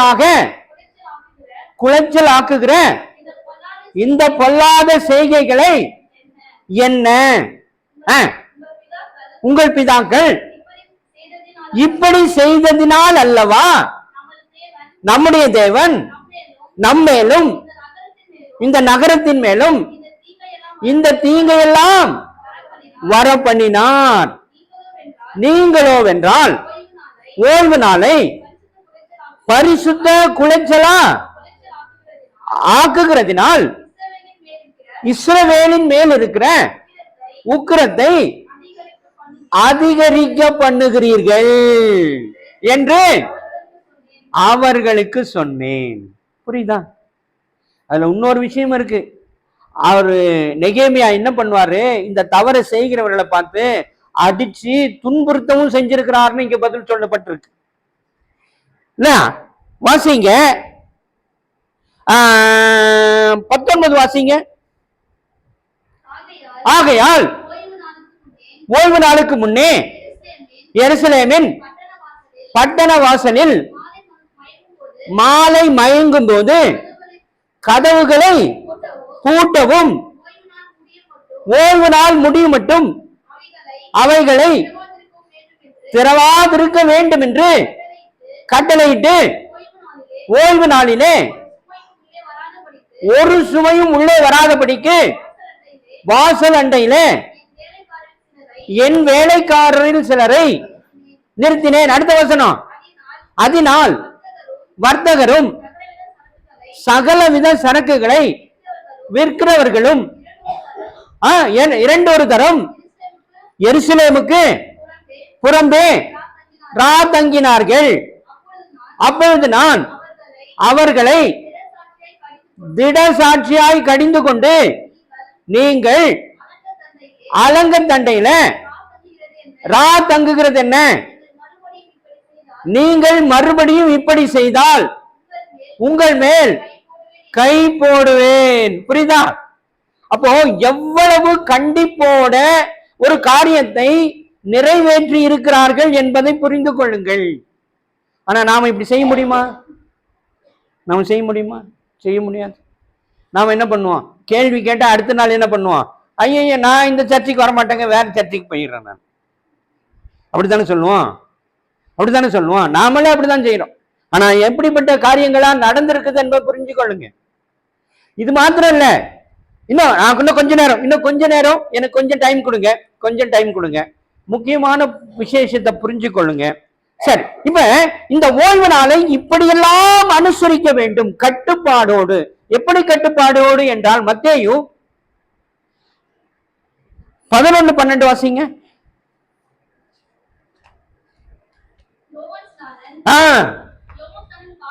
காலம் முதல் இதுவரைக்கும் பரலோக ராஜ்யம் பலவந்தம் பண்ணப்படுகிறது. பலவந்தம் பண்ணப்படுகிறவர்கள் அதை பிடித்து கொள்ளுகிறார்கள். அல்லேலூயா. சரிம்மா, இப்ப நீ ஒரு ஹாஸ்பிட்டல்ல வேலை செய்யறமா, உன்னதான் கேள்வி கேட்கிறேன். ஏன்னா நீங்க கேட்கணும், நானே கேட்டுறேன். அந்த கேள்விக்கு என்ன பதில் நீங்க சொல்ல போறீங்க. இப்ப நீ டியூட்டி இருக்கலாமா? இப்ப ஓய்வு நாள்ல உனக்கு டியூட்டி என்ன பண்ணுவேன்? டியூட்டி சேஞ்ச் பண்ணிக்குவேன். அதுக்கு ஆப்ஷன் இருக்குது. Right, very good. அது அப்புறம் நான் உங்ககிட்ட கேள்வி கேட்டேன், வேற யாராவது இருந்தா கேள்வி கேட்கலாம். சரி, ரைட். அதுக்கப்புறம் நீங்களா கேள்வி, யாரு நீங்க என்ன பண்ற? வீட்டுல இருக்கேன். சரி, ஓகே. அவரு அவர் என்ன பண்றாரு? வெல்டர். உங்க ஹஸ்பண்ட் என்ன பண்றாங்க? எந்த கம்பெனி? சரி சரி, இங்கதான். ஓகே. அவர் சண்டே போவாரா? போவார். நீங்க கிறிஸ்டின் தானே? அவரும் கிறிஸ்டின் தானே? வழிமறியா இல்லையா? சரி. இப்ப அவர் என்ன பண்றாரு? பரணிக்கு போறாரு இல்லையா? டியூட்டிக்கு ஞாயிற்றுக்கிழமையில போறாரு. ஆமா தானே? வேற வழி இல்லைங்க அப்படின்னு தான் சொல்றீங்க. வேற வழி இல்லை, போய் தான் ஆகணும்.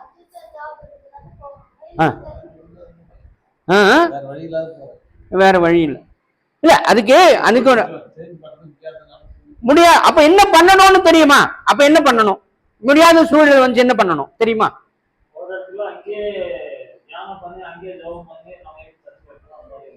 அது அது ஒரு வகை, அது ஒரு வகை. அது எல்லா இடத்துலயும் கிடைக்குமா? இப்ப பரணியில கொடுப்பாங்களா அந்த ஆப்ஷனு? நீங்க போற இடத்துல கிடைக்கும், உங்களுக்கு கிடைக்குமா? இல்ல, அது ஒரு ஆப்ஷன். அப்ப இன்னொரு ஆப்ஷன் என்ன? இப்ப அதுக்கான ஆள் வந்தா நம்ம அதுக்கேற்ற மாதிரி பேசலாம். சரி, அப்ப அப்புறம் அடுத்த விஷயத்தை பார்க்கலாம். இப்ப அடுத்ததுக்கு போலாம். இப்ப இன்னொரு முக்கியமான காரியம், மிக மோசமான காரியம் இந்த இன்னைக்கு நம்முடைய கிறிஸ்தவ சமுதாயத்துல நடந்து கொண்டிருக்கிறது. என்னது என்றால், இப்ப மாற்று நம்பிக்கை உள்ளவர்களை திருமணம் செய்து கொள்ளுகிற பழக்கம் நம்முடைய குடும்பங்களில அதிகரித்து வருகிறதா இல்லையா? வருகிறது. இப்ப அதையும் இங்க கண்டிக்கிறாங்க. அதை என்ன பண்றாங்க? கண்டிக்கிறார்கள். எப்படி கண்டிக்கிறாங்க அப்படின்னா, வாசிங்க நெகேமியா 13வது அதிகாரம் 26, 27 வசனங்களை வாசிங்க.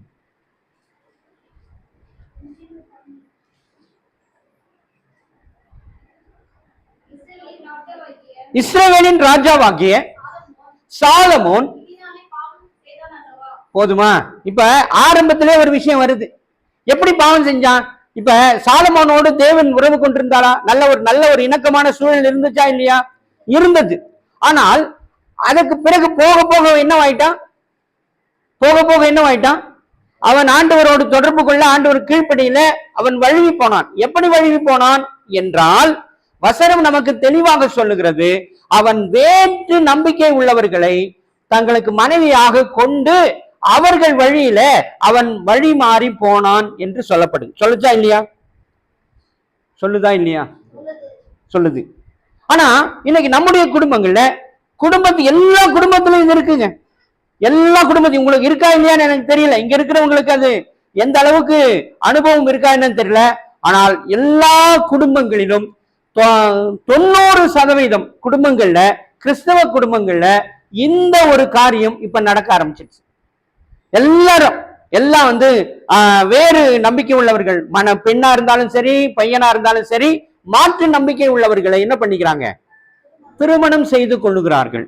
ஆனா ஒரு 20 வருஷத்துக்கு முன்னாடி, நான் சொல்றது புரியுதா? ஒரு 20 வருஷத்துக்கு முன்னாடி என்ன சொல்லுவாங்க அப்படின்னா, குடும்பங்கள்ல ஐயோ ஆயர் ஒத்துக்க மாட்டாரு சொல்லுவாங்களா? ஆயர் என்ன பண்ண மாட்டாரு? ஒத்துக்க மாட்டாரு. சபை ஒத்துக்காது, குடும்ப மக்கள் ஒத்துக்க மாட்டாங்க, அதெல்லாம் தப்புப்பா, முடியவே முடியாது அப்படின்னு என்ன பண்ணுவாங்க? கையை தூக்குனாங்க. ஆனா இன்னைக்கு என்ன ஆயிடுச்சு அப்படின்னா, நீ ஒத்துக்கலாம் என்ன, எங்க 2 பேருக்கு ஒரு புரிஞ்சு போச்சு, நாங்க கணவன் மனைவியா மாறிடுவோம் எப்படியோ. அதுக்கு வேற ப்ராசஸ் எல்லாம் இருக்கு, அதை பண்ணிட்டு போறாங்க. ரைட்டா? ஆனால் இது எவ்வளவு பெரிய தவறு என்பதை நாம் புரிஞ்சு கொள்ளவே இல்லை. அதுக்கு ஒரு வியாக்கியானம் சொல்றாங்க. அப்படி கல்யாணம் பண்ணவங்க ஒரு வியாக்கியானம் கொடுக்குறாங்க. என்ன வியாக்கியானம் கொடுக்குறாங்க அப்படின்னா, அதாவது பெண் வேற நம்பிக்கை உள்ள இருக்கு, பையன் வந்து என்ன பண்றான்? கிறிஸ்தவ நம்பிக்கை உள்ள இருக்கான். ஆனா அந்த பெண்ணை அவன் சேர்த்து கொள்ளணும்னு ஆசைப்படுறான். அப்ப என்ன சொல்றான்? அந்த பெண்ணுகிட்ட இவன் என்ன சொல்றான்? நான் உன்னை கம்பல் பண்ண மாட்டேன். எதுக்கு? நீ கிறிஸ்தவனா மாறணும்னு நான் கம்பல் பண்ண மாட்டேன்.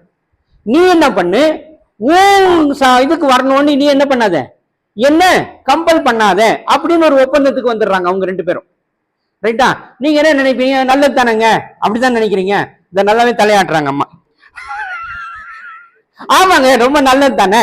அவங்க 2 பேரும் அவங்க ஒத்து போயிட்டாங்க. ஒரு அண்டர்ஸ்டாண்டிங். என்ன அண்டர்ஸ்டாண்டிங்? நான் உன்னை நம்பிக்கை கொண்டு வரல, நீ என்ன நம்பிக்கை, உன் நம்பிக்கைக்கு என்ன கொண்டு போகல, அதனால ஒண்ணு இல்லை, நல்லது தானே அப்படின்னு சொல்றீங்க. நான் என்ன கேக்குறேங்க, இப்போ அந்த தம்பதிக்கு குழந்தை பிறக்குமா? குழந்தை பிறக்குமா? அப்ப அந்த குழந்தைக்கு எந்த நம்பிக்கையில அவங்க வளர்ப்பாங்க? பையனோட நம்பிக்கையில வளர்ப்பாங்களா இல்ல பொண்ணோட நம்பிக்கையில அந்த பிள்ளை வளர்ப்பாங்களா? போயிடுச்சு. அவன் போனதுக்கு அப்புறம் தான் நமக்கு தெரியும், ஐயோ போயிடுச்சு. போனதுக்கு அப்புறம் தான் நமக்கு தெரியும். போறதுக்கு முன்னாடி அவங்க தான் நல்ல ஒரு அண்டர்ஸ்டாண்டிங் வந்துட்டாங்க. அவங்களுக்குள்ள பிரச்சனை இல்லைங்க, அவங்க மனசு ஒத்து போயிட்டாங்க. நல்ல நல்ல பிள்ளை, நல்ல பொண்ணு, நல்ல வருமானம் வருது, நம்ம எப்படி விட்டுறது அப்படின்னு நம்ம நினைக்கிறோம். அதுக்கப்புறம் காலம் கடந்த பிற்பாடு என்ன சொல்றோம்? போயிடுச்சேன் அப்படின்னு சொல்லி மனசுக்குள்ள வருத்தப்பட்டுன்னு அப்படியே விட்டுறோம். ஆனால் இது என்ன ஆகுது அப்படின்னா, அவங்க என்ன ஆகுறாங்க தெரியுமா? அந்த பிள்ளை, இந்த நம்பிக்கை இல்லாதவர்களுக்கு பிறக்கிற பிள்ளை என்ன ஆகுது தெரியுமா? கடவுள் இல்லை என்ற இடத்துக்கு போயிடுது. நான் சொல்றது புரியுதா? நீங்க அதான் நடக்குது. இதுக்கு ஒரு ஸ்டாட்டிஸ்டிக்ஸ் இருக்குது. என்ன ஸ்டாட்டிஸ்டிக்ஸ் என்றால், கடவுள் இல்லை என்று கடவுள் மறுப்பாளர்கள் இருக்கிறாங்க இல்லையா, அவங்க ஒரு 2%, 3%, 4% இருக்கிறாங்க. ஆனால் இன்றைய சூழ்நிலையில அவர்களுடைய எண்ணிக்கை வளர்ந்து வருகிறது என்பதை பார்க்கிறோம். ரைட்டா? அப்ப ஆண்டவர் சொல்கிறார், மனுஷனை நம்புவதை பார்க்கிலும் கர்த்தர் பேரில் பற்றுதலா இருப்பது நல்லது என்று சொல்லி இருக்கிறார். இப்ப கடவுள் மறுப்பாளர்கள் எந்த நம்பிக்கையில வளருவாங்கன்னா, அவங்க சுய நம்பிக்கை உள்ளவர்கள், தன் மீது, தன்னுடைய தாளந்துகள் மீது, தன்னுடைய திறமையின் மீது நம்பிக்கை உள்ளவர்கள். தவறு கிடையாது இல்லையா? தன் மீது, இப்ப என்ன மீது நம்பிக்கை வேணும் இல்லையா, என் மீது எனக்கு நம்பிக்கை வேணும் இல்லையா அப்படின்னு சொல்றாங்க. அதுக்கு ஒரு வியாக்கியானம் கொடுக்குறாங்க. ஆனால் ஆண்டவர் இதற்கு பதில் சொல்லுகிறார், மனிதனை நம்புவதை பார்க்கிலும் கர்த்தர் பேரில் நம்புவது, நம்பிக்கையா இருப்பது தான் நல்லதுமா. இப்ப நானே இருக்கிறேன் இல்லையா, நான் காலையில நல்லவனா இருப்பேன், சாயந்தரம் இல்லையா இருக்கிறோம் இல்லையா. நிறைய பேர் சொல்றாங்க இல்லையா, அவர் காலையில நல்லா இருப்பாருங்க, சாயந்தரமான அவர் மாறிடுவாருங்க, வேற மாதிரி ஆயிடுவார், வேற லெவலுக்கு போயிடுவாரு. நேத்து ஒரு மாதிரி இருப்பாரு, இன்னைக்கு ஒரு மாதிரி மாத்தி மாத்தி பேசுறாருங்க அப்படின்னு சொல்றோம் இல்லையா. அதுதான் மனிதனுடைய இயல்பு இல்லையா. ஒரே மாதிரி நான் நல்லவன் அப்படின்னு சொல்ல முடியுமா? சொல்ல முடியாது. நம்ம சூழ்நிலைக்கு ஏற்ற மாதிரி நம்ம என்ன பண்ணிப்போம், மாறிப்போம். ஆனால் அதற்கு தான் ஆண்டவர் என்ன சொல்லி கொடுக்கிறாரு, நீ மனுஷனை நம்பாதப்பா, என்ன நம்புன்னு சொல்றாரு. அப்போ ஆண்டவர் தான் இந்த உலகத்தை படைத்தார், ஆண்டவர் தான் என்னை வாழ வைத்துக் கொண்டிருக்கிறார், ஆண்டவருடைய சுவாசம் எனக்குள்ள இருக்கிறது, ஆண்டவருடைய வழிநடத்தலை நான் பெற்றிருக்கிறேன் என்று நான் நம்பி, நான் அந்த நம்பிக்கையை என் பிள்ளைக்கு கொடுத்து, என் பிள்ளை அவனுடைய பிள்ளை கொடுத்து, அவனுடைய பிள்ளை கொடுத்து, தலைமுறை தலைமுறையாக வழி வழியாக ஆண்டவருடைய அன்பிலே நிலைத்திருக்க வேண்டும். வாசிங்க யாத்ராகமம் 20:6.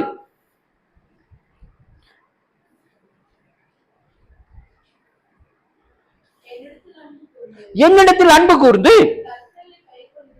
கற்பனைகளை கை கொள்ளுகிறவர்களுக்கும் போதுமா போதுமா போதுமா. எத்தனை தலைமுறைன்றாரு?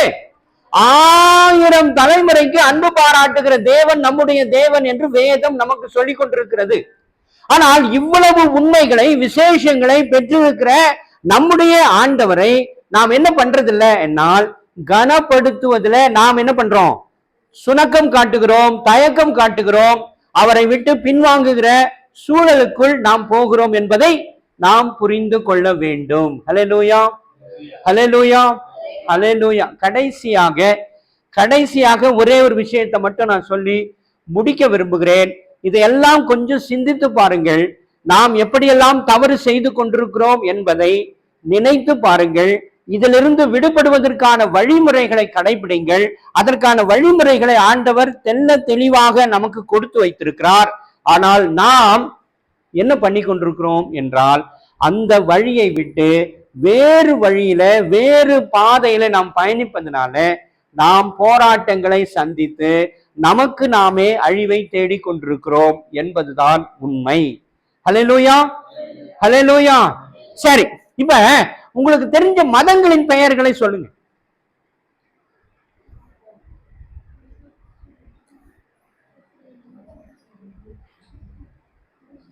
சொல்லுமா, சத்தமா சொல்லுமா, கொஞ்சம் சத்தமா தான் கேளுமா. இந்து மதம், முஸ்லிம், புத்த மதம்,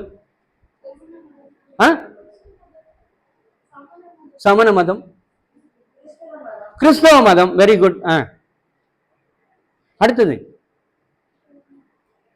அவ்வளவுதானா? சரி, ஓகே. நிறைய சொல்லிட்டீங்க, ஒரு 5 சொல்லிட்டீங்க இல்லைங்களா? முக்கியமானதெல்லாம் வந்துருச்சு.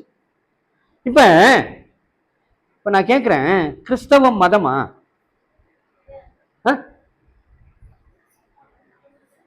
வேற என்னங்க? அது என்னன்னு தெரியல.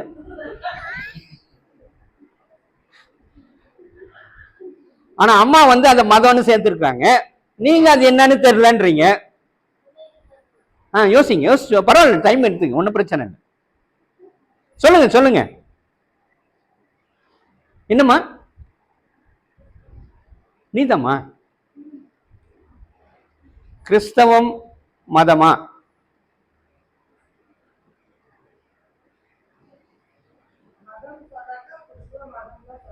அப்படித்தான் சொல்ல முடியும், அப்படித்தான் சொல்லணும் இல்லையா? Very good, correct. பாத்துங்க, நம்ம எப்படி எல்லாம் நம்ம இருக்கிறோம் என்பதை தயவு செய்து சீர்தூக்கி பார்க்க வேண்டும். ரைட்டா? சரி, வாசிங்க. சரி, நீங்க ரொம்ப யோசிக்கிறத பார்த்தா எனக்கு கொஞ்சம் கஷ்டமா தான், பயமாவும் இருக்குது. பரவாயில்ல, பாருங்க, வாசிங்க. அப்போஸ்தலர்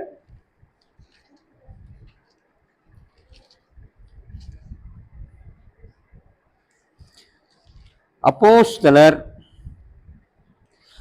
22:4.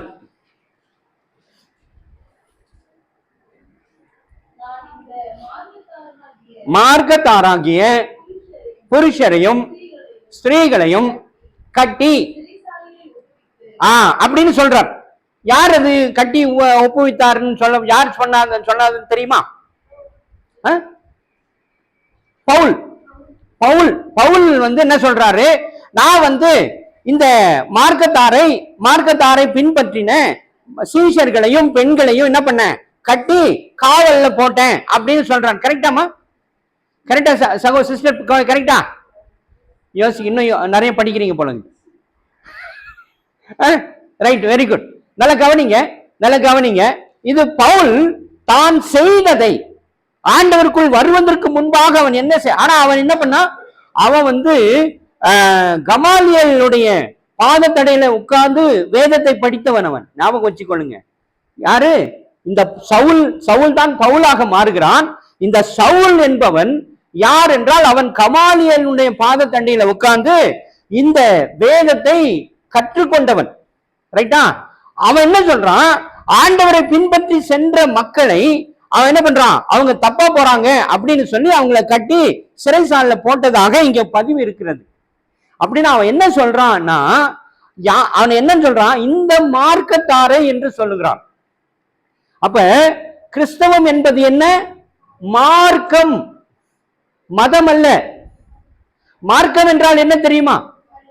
வழி. Very good. வாசிங்க, யோவான் 14:6.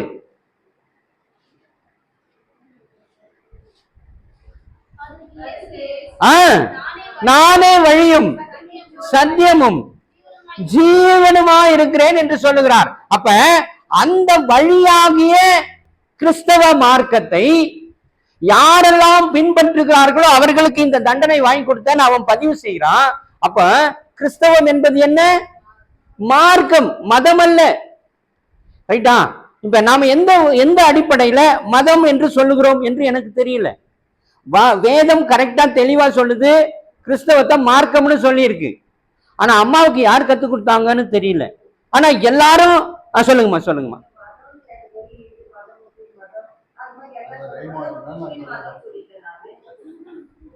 சொல்லலாமான்னு கேக்குறேன். சொல்லிட்டேன்னு சொல்றீங்களே, சொல்லலாமான்னு கேக்குறேன் நான். இப்பதான் தெரிஞ்சிச்சு. எப்ப தெரிஞ்சிச்சு? இப்பதான். எப்போ அது? ஆகஸ்ட் மாசம் 17ஆம் தேதி 2025 தெரிஞ்சிச்சு அப்படின்னு அம்மா சாட்சி சொல்றாங்க. கரெக்டாமா? ஆமா, வெரி குட். அட்லீஸ்ட் அந்த வகையில ஒத்துக்கிட்டீங்களா, அதுக்கு ரொம்ப நன்றி. சரி, வெரி குட். தப்பா நினைச்சுக்காதீங்க தயவு செய்து. அப்பனா நாம புரிஞ்சு கொள்ள வேண்டியது என்ன என்றால், வேதம் ஒன்றை சொல்லி கொண்டிருக்கிறது, நான் என்ன பண்றேன்? வேறு ஒன்றை செய்து கொண்டிருக்கிறேன். புரியுதா? அதுதான் நான் என்ன சொன்னேன், ஞானஸ்தானத்திலும் எதை செய்யறோம், நாம என்ன செய்யறோம்,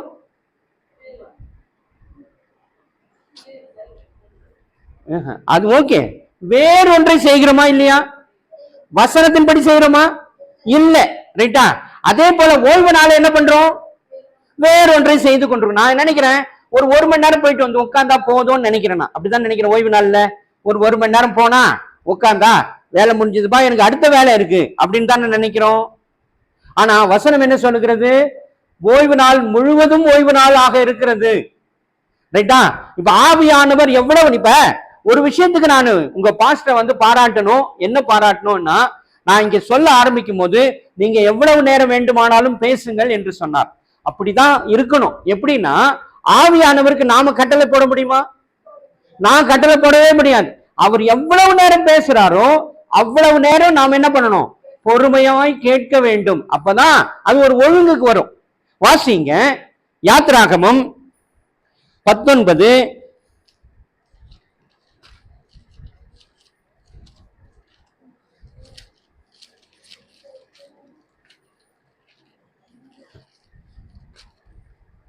23, 21, 22. இல்ல இல்லம்மா, 23, 21, 22. நல்லா புரிஞ்சுக்கொள்ளுங்க. அவருடைய சமூகத்தில் எப்படி இருக்கணுமா, எச்சரிக்கையா இருந்து அவர் வாக்குக்கு செவி கொடுக்க வேண்டுமாம். அவரை கோபப்படுத்த கூடாதான். உங்கள் துரோகங்களை அவர் பொறுப்பதில்லை, என் நாமம் அவர் உள்ளத்தில் இருக்கிறது. புரிஞ்சு கொள்ளுங்க. அப்போ ஆவியானவருக்கு நாம் இடம் கொடுக்க வேண்டும். இப்ப நான் சொல்றேன், இது இவ்வளவு இங்க வேதத்துல எழுதப்பட்டிருக்குது. ஆனா அது ஏன் எனக்கு மறைக்கப்பட்டிருக்கிறது? மறைக்கப்பட்டது தானே பொருள். இப்ப நான் சொன்ன இத்தனை காரியமும் நமக்கு மறைக்கப்பட்டிருக்கிறது. இப்ப நீங்களே சொன்னீங்க, இப்பதாங்க எனக்கு தெரிஞ்சிச்சு, இல்லைன்னா நான் ஏன் சொல்ல போறேன் அப்படின்னு நீங்களே சொன்னீங்க. அப்ப ஏன் எனக்கு மறைக்கப்பட்டிருக்கிறது என்று சொன்னால், ஆவியானவரை நாம் என்ன பண்ணி கொண்டிருக்கிறோம், துக்கப்படுத்தி கொண்டிருக்கிறோம் என்றுதான் பொருள். ஆகவே தான் ஆண்டவர் எல்லாத்தையும் மறைக்கிறார். எனக்கு தெரிய வேண்டாம், தெரிஞ்சு என்ன பண்ண போறோம் அப்படின்னு சொல்லி மறைக்கிறார். அப்ப என்னுடைய ஓய்வு, அதுக்குதான் ஆண்டவர் வழிமுறைகளை கொடுத்திருக்கிறார்.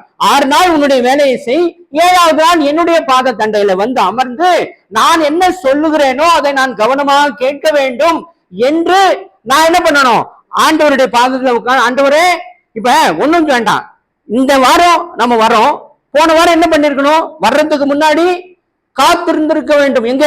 ஆண்டவருடைய பாதத்தில். ஆண்டவரே நாளைக்கு ஓய்வு நாளப்பா, எங்களோடு கூட பேசுங்க அப்படின்னு யாரு பண்ணிருக்கணும்? நீங்க எல்லாரும் பண்ணிருக்கணும். போதகர் மட்டும் இல்ல, எல்லாரும் பண்ணணும். அப்ப ஆயத்தம் என்பது முக்கியம். அந்த ஆயத்தத்தோடு நான் இங்க வந்து, ஆண்டவரே என்னோடு பேசுங்க, எனக்கு இவ்வளவு கேள்விகள் இருக்கிறது, இந்த கேள்விக்கெல்லாம் எனக்கு பதில் தாங்கப்பா அப்படின்னு சொல்லணும். இப்ப இந்த வார்த்தை என்பது என்ன? மன்னாவாக இருக்கிறது. மன்னா என்பது என்ன? அது என்னை பலப்படுத்துகிற வார்த்தையாக இருக்கிறது, இல்லையா? அப்போ இவ்வளவு விசேஷங்களை இந்த வேதம் நமக்கு சொல்லி கொண்டிருக்க, நான் என்ன நினைக்கிறேன்னா, முடிஞ்சா ஒரு மணி நேரம் போயிட்டு உட்காந்துட்டு வரணும், உட்கார்ந்தா கொஞ்சம் ஆறுதலா இருக்குதுப்பா, இல்லையா? நினைக்கிறோமா இல்லையா? அவ்வளவுதான், அதோட முடிச்சிடுறோம். அல்லது இந்த காதுல வாங்கிட்டு இந்த காதுல என்ன பண்றோம், விட்டுறோம். அதுக்குதான் 2 காது இருக்குது நாம நினைச்சுக்கிறோம். கரெக்டா? ஒரு காதுல வாங்கி ஒரு காதுல விட்டுறோம். அதுக்காக தான் இந்த காதும் கொடுத்திருக்கிறாரு அப்படின்னு வேற நினைச்சுக்கிறோம். சோ இந்த மாதிரி எல்லாம் இருப்பதை நாம் என்ன பண்ணணும், மாற்றிக்கொள்ள வேண்டும். ஹல்லேலூயா, ஹல்லேலூயா. இது போல ஏராளமான காரியங்கள், ஏராளமான தகவல்கள், செய்திகள் வேதத்தில் இருக்கிறது.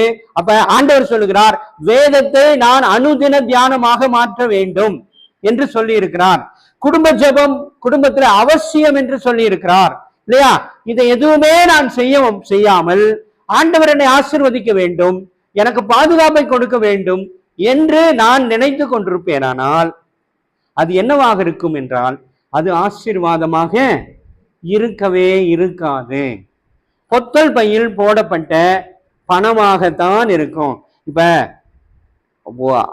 500 ரூபாய் சம்பாதிக்கிற ஒரு மனுஷன், என்னையா எப்படிக்கிற அப்படின்னு கேட்டா, ஏதோ இருக்கிறேன்பா அப்படின்றான். அதே ஒருத்தர் 5 லட்சம் சம்பாதிக்கிறவரை போய் எப்படியா இருக்கிற, நல்லா இருக்கியா, ஏதோ இருக்கிறேங்க. ஒரு 10 கோடி இருக்கிறாரு, 10 கோடி வச்சிருக்கிறாரு, அவரை போய் கேட்டு பாருங்க, நல்லா இருக்கிறியா, அவரும் ஏதோ இருக்கிறாங்க, ஏதோ போயின்னு சொல்றாங்களா இல்லையா? அப்ப எங்கேயாவது ஒரு அளவீடு இருக்கா? 10 கோடி வாங்கின போதும்னு சொல்றானா? இல்ல, இன்னும் வேணும், எனக்கு பத்தலைங்க, பத்தலைன்னு தான் சொல்றான். அப்போ ஆண்டவருடைய பாத தண்டையில உட்கார்ந்து அமர்ந்திருந்து அவருடைய வழிமுறைகளை பின்பற்றி அவர் நமக்கு சொல்லுகிற வழியில நாம் நடக்கும் பொழுது நமக்கு பாதுகாப்பு இருக்கும், நமக்கு மகிழ்ச்சி இருக்கும், நமக்கு சமாதானம் இருக்கும், நம்முடைய குடும்பங்கள் கட்டப்படும், நாம் எழும்பி பிரகாசிக்கிற மக்களாக வாழ்வோம் என்பதுல சந்தேகம் இல்லவே இல்லை என்பதை நாம் புரிந்து கொள்ள வேண்டும். அம்மா நல்லா கேட்கிறாங்க, கரெக்டாமா? ஆமாவா இல்லையா? சரி, ஒரு நிமிஷம் எல்லாரும் எழுந்து நில்லுங்க, தலைகளை தாழ்த்துங்கள், கண்களை மூடுங்கள், ஒப்பு கொடுங்க, ஆண்டவரோடு கூட பேசுங்க. இவ்வளவு நேரம் ஆண்டவர் சில உண்மைகளை உங்களுக்கு வெளிப்படுத்தி இருக்கிறார். இந்த உண்மைகளுடைய தன்மைகளை நீங்கள் உணர்ந்து கொள்ளுங்கள், இதனுடைய வீரியத்தை புரிந்து கொள்ளுங்கள். ஆண்டவர் எப்படியெல்லாம் எனக்கு வழிகாட்டி இருக்கிறார். நான் இன்னைக்கு வாசிக்க கேட்ட அந்த சங்கீதம் 25:4 ஆண்டவர் சொல்லுகிற அந்த வார்த்தையை மீண்டும் ஒரு முறை வாசியுங்கள்.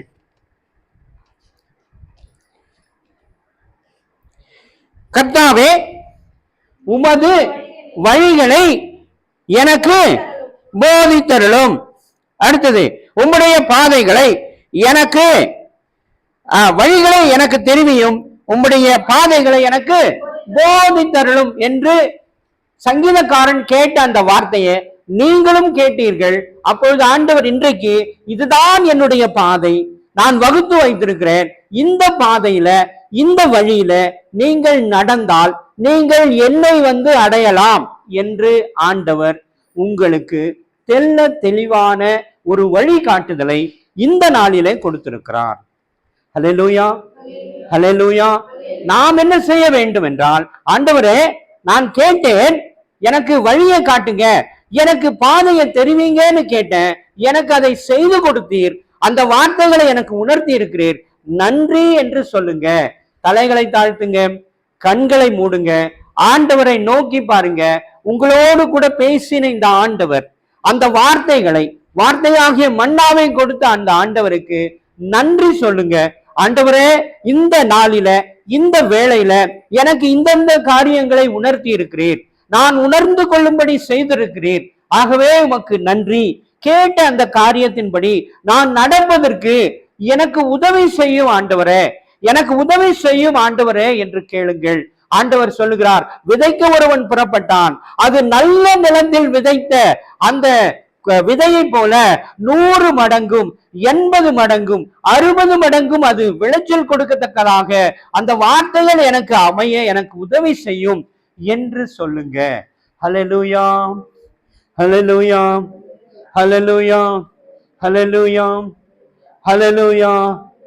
அன்பு கூறுவேன், இன்னும் அதிகமாய் ஆராதிப்பேன், இன்னும் ஆர்வமாய் அன்பு கூறுவேன், இன்னும் அதிகமாய் ஆராதிப்பேன், இன்னும் ஆர்வமாய் உம்மை முழு உள்ளத்தோடு ஆராதிப்பேன், முழு பலத்தோடு அன்பு கூறுவேன். ஆராதனை, ஆராதனை, ஆராதனை, ஆராதனை, அல்லேலூயா. ஆராதனை, ஆராதனை, ஆராதனை, ஆராதனை. எபினேசரே, எபினேசரே, இதுவரையும் உதவி நீரே. எபினேசரே, எபினேசரே, இதுவரையும் உதவி நீரே, இதுவரையும் உதவி நீரே. உம்மை முழு உள்ளத்தோடு ஆராதிப்பேன், முழு பலத்தோடு அன்பு கூறுவேன். ஆராதனை ஆராதனை ஆராதனை ஆராதனை, அல்லேலூயா ஆராதனை ஆராதனை ஆராதனை ஆராதனை. ஏரோயி ஏரோயி, என்னை கண்டீரே நன்றி ஐயா. ஏரோயி ஏரோயி, என்னை கண்டீரே நன்றி ஐயா. என்னை கண்டீரே நன்றி ஐயா. உம்மை முழு உள்ளத்தோடு ஆராதிப்பேன். முழு பலத்தோடு அன்பு கூறுவேன். ஆராதனை ஆராதனை ஆராதனை ஆராதனை, அல்லேலூயா ஆராதனை ஆராதனை ஆராதனை ஆராதனை. யெகோவா ரப்பா யெகோவா ரப்பா, சுகம் தந்தீரே நன்றி ஐயா. யெகோவா ரப்பா யெகோவா ரப்பா, சுகம் தந்தீரே நன்றி ஐயா. சுகம் தந்தீரே நன்றி ஐயா. உம்மை முழு உள்ளத்தோடு ஆராதிப்பேன். முழு பலத்தோடு அன்பு கூறுவேன். ஆராதனை ஆராதனை ஆராதனை ஆராதனை, அல்லேலூயா ஆராதனை ஆராதனை ஆராதனை ஆராதனை.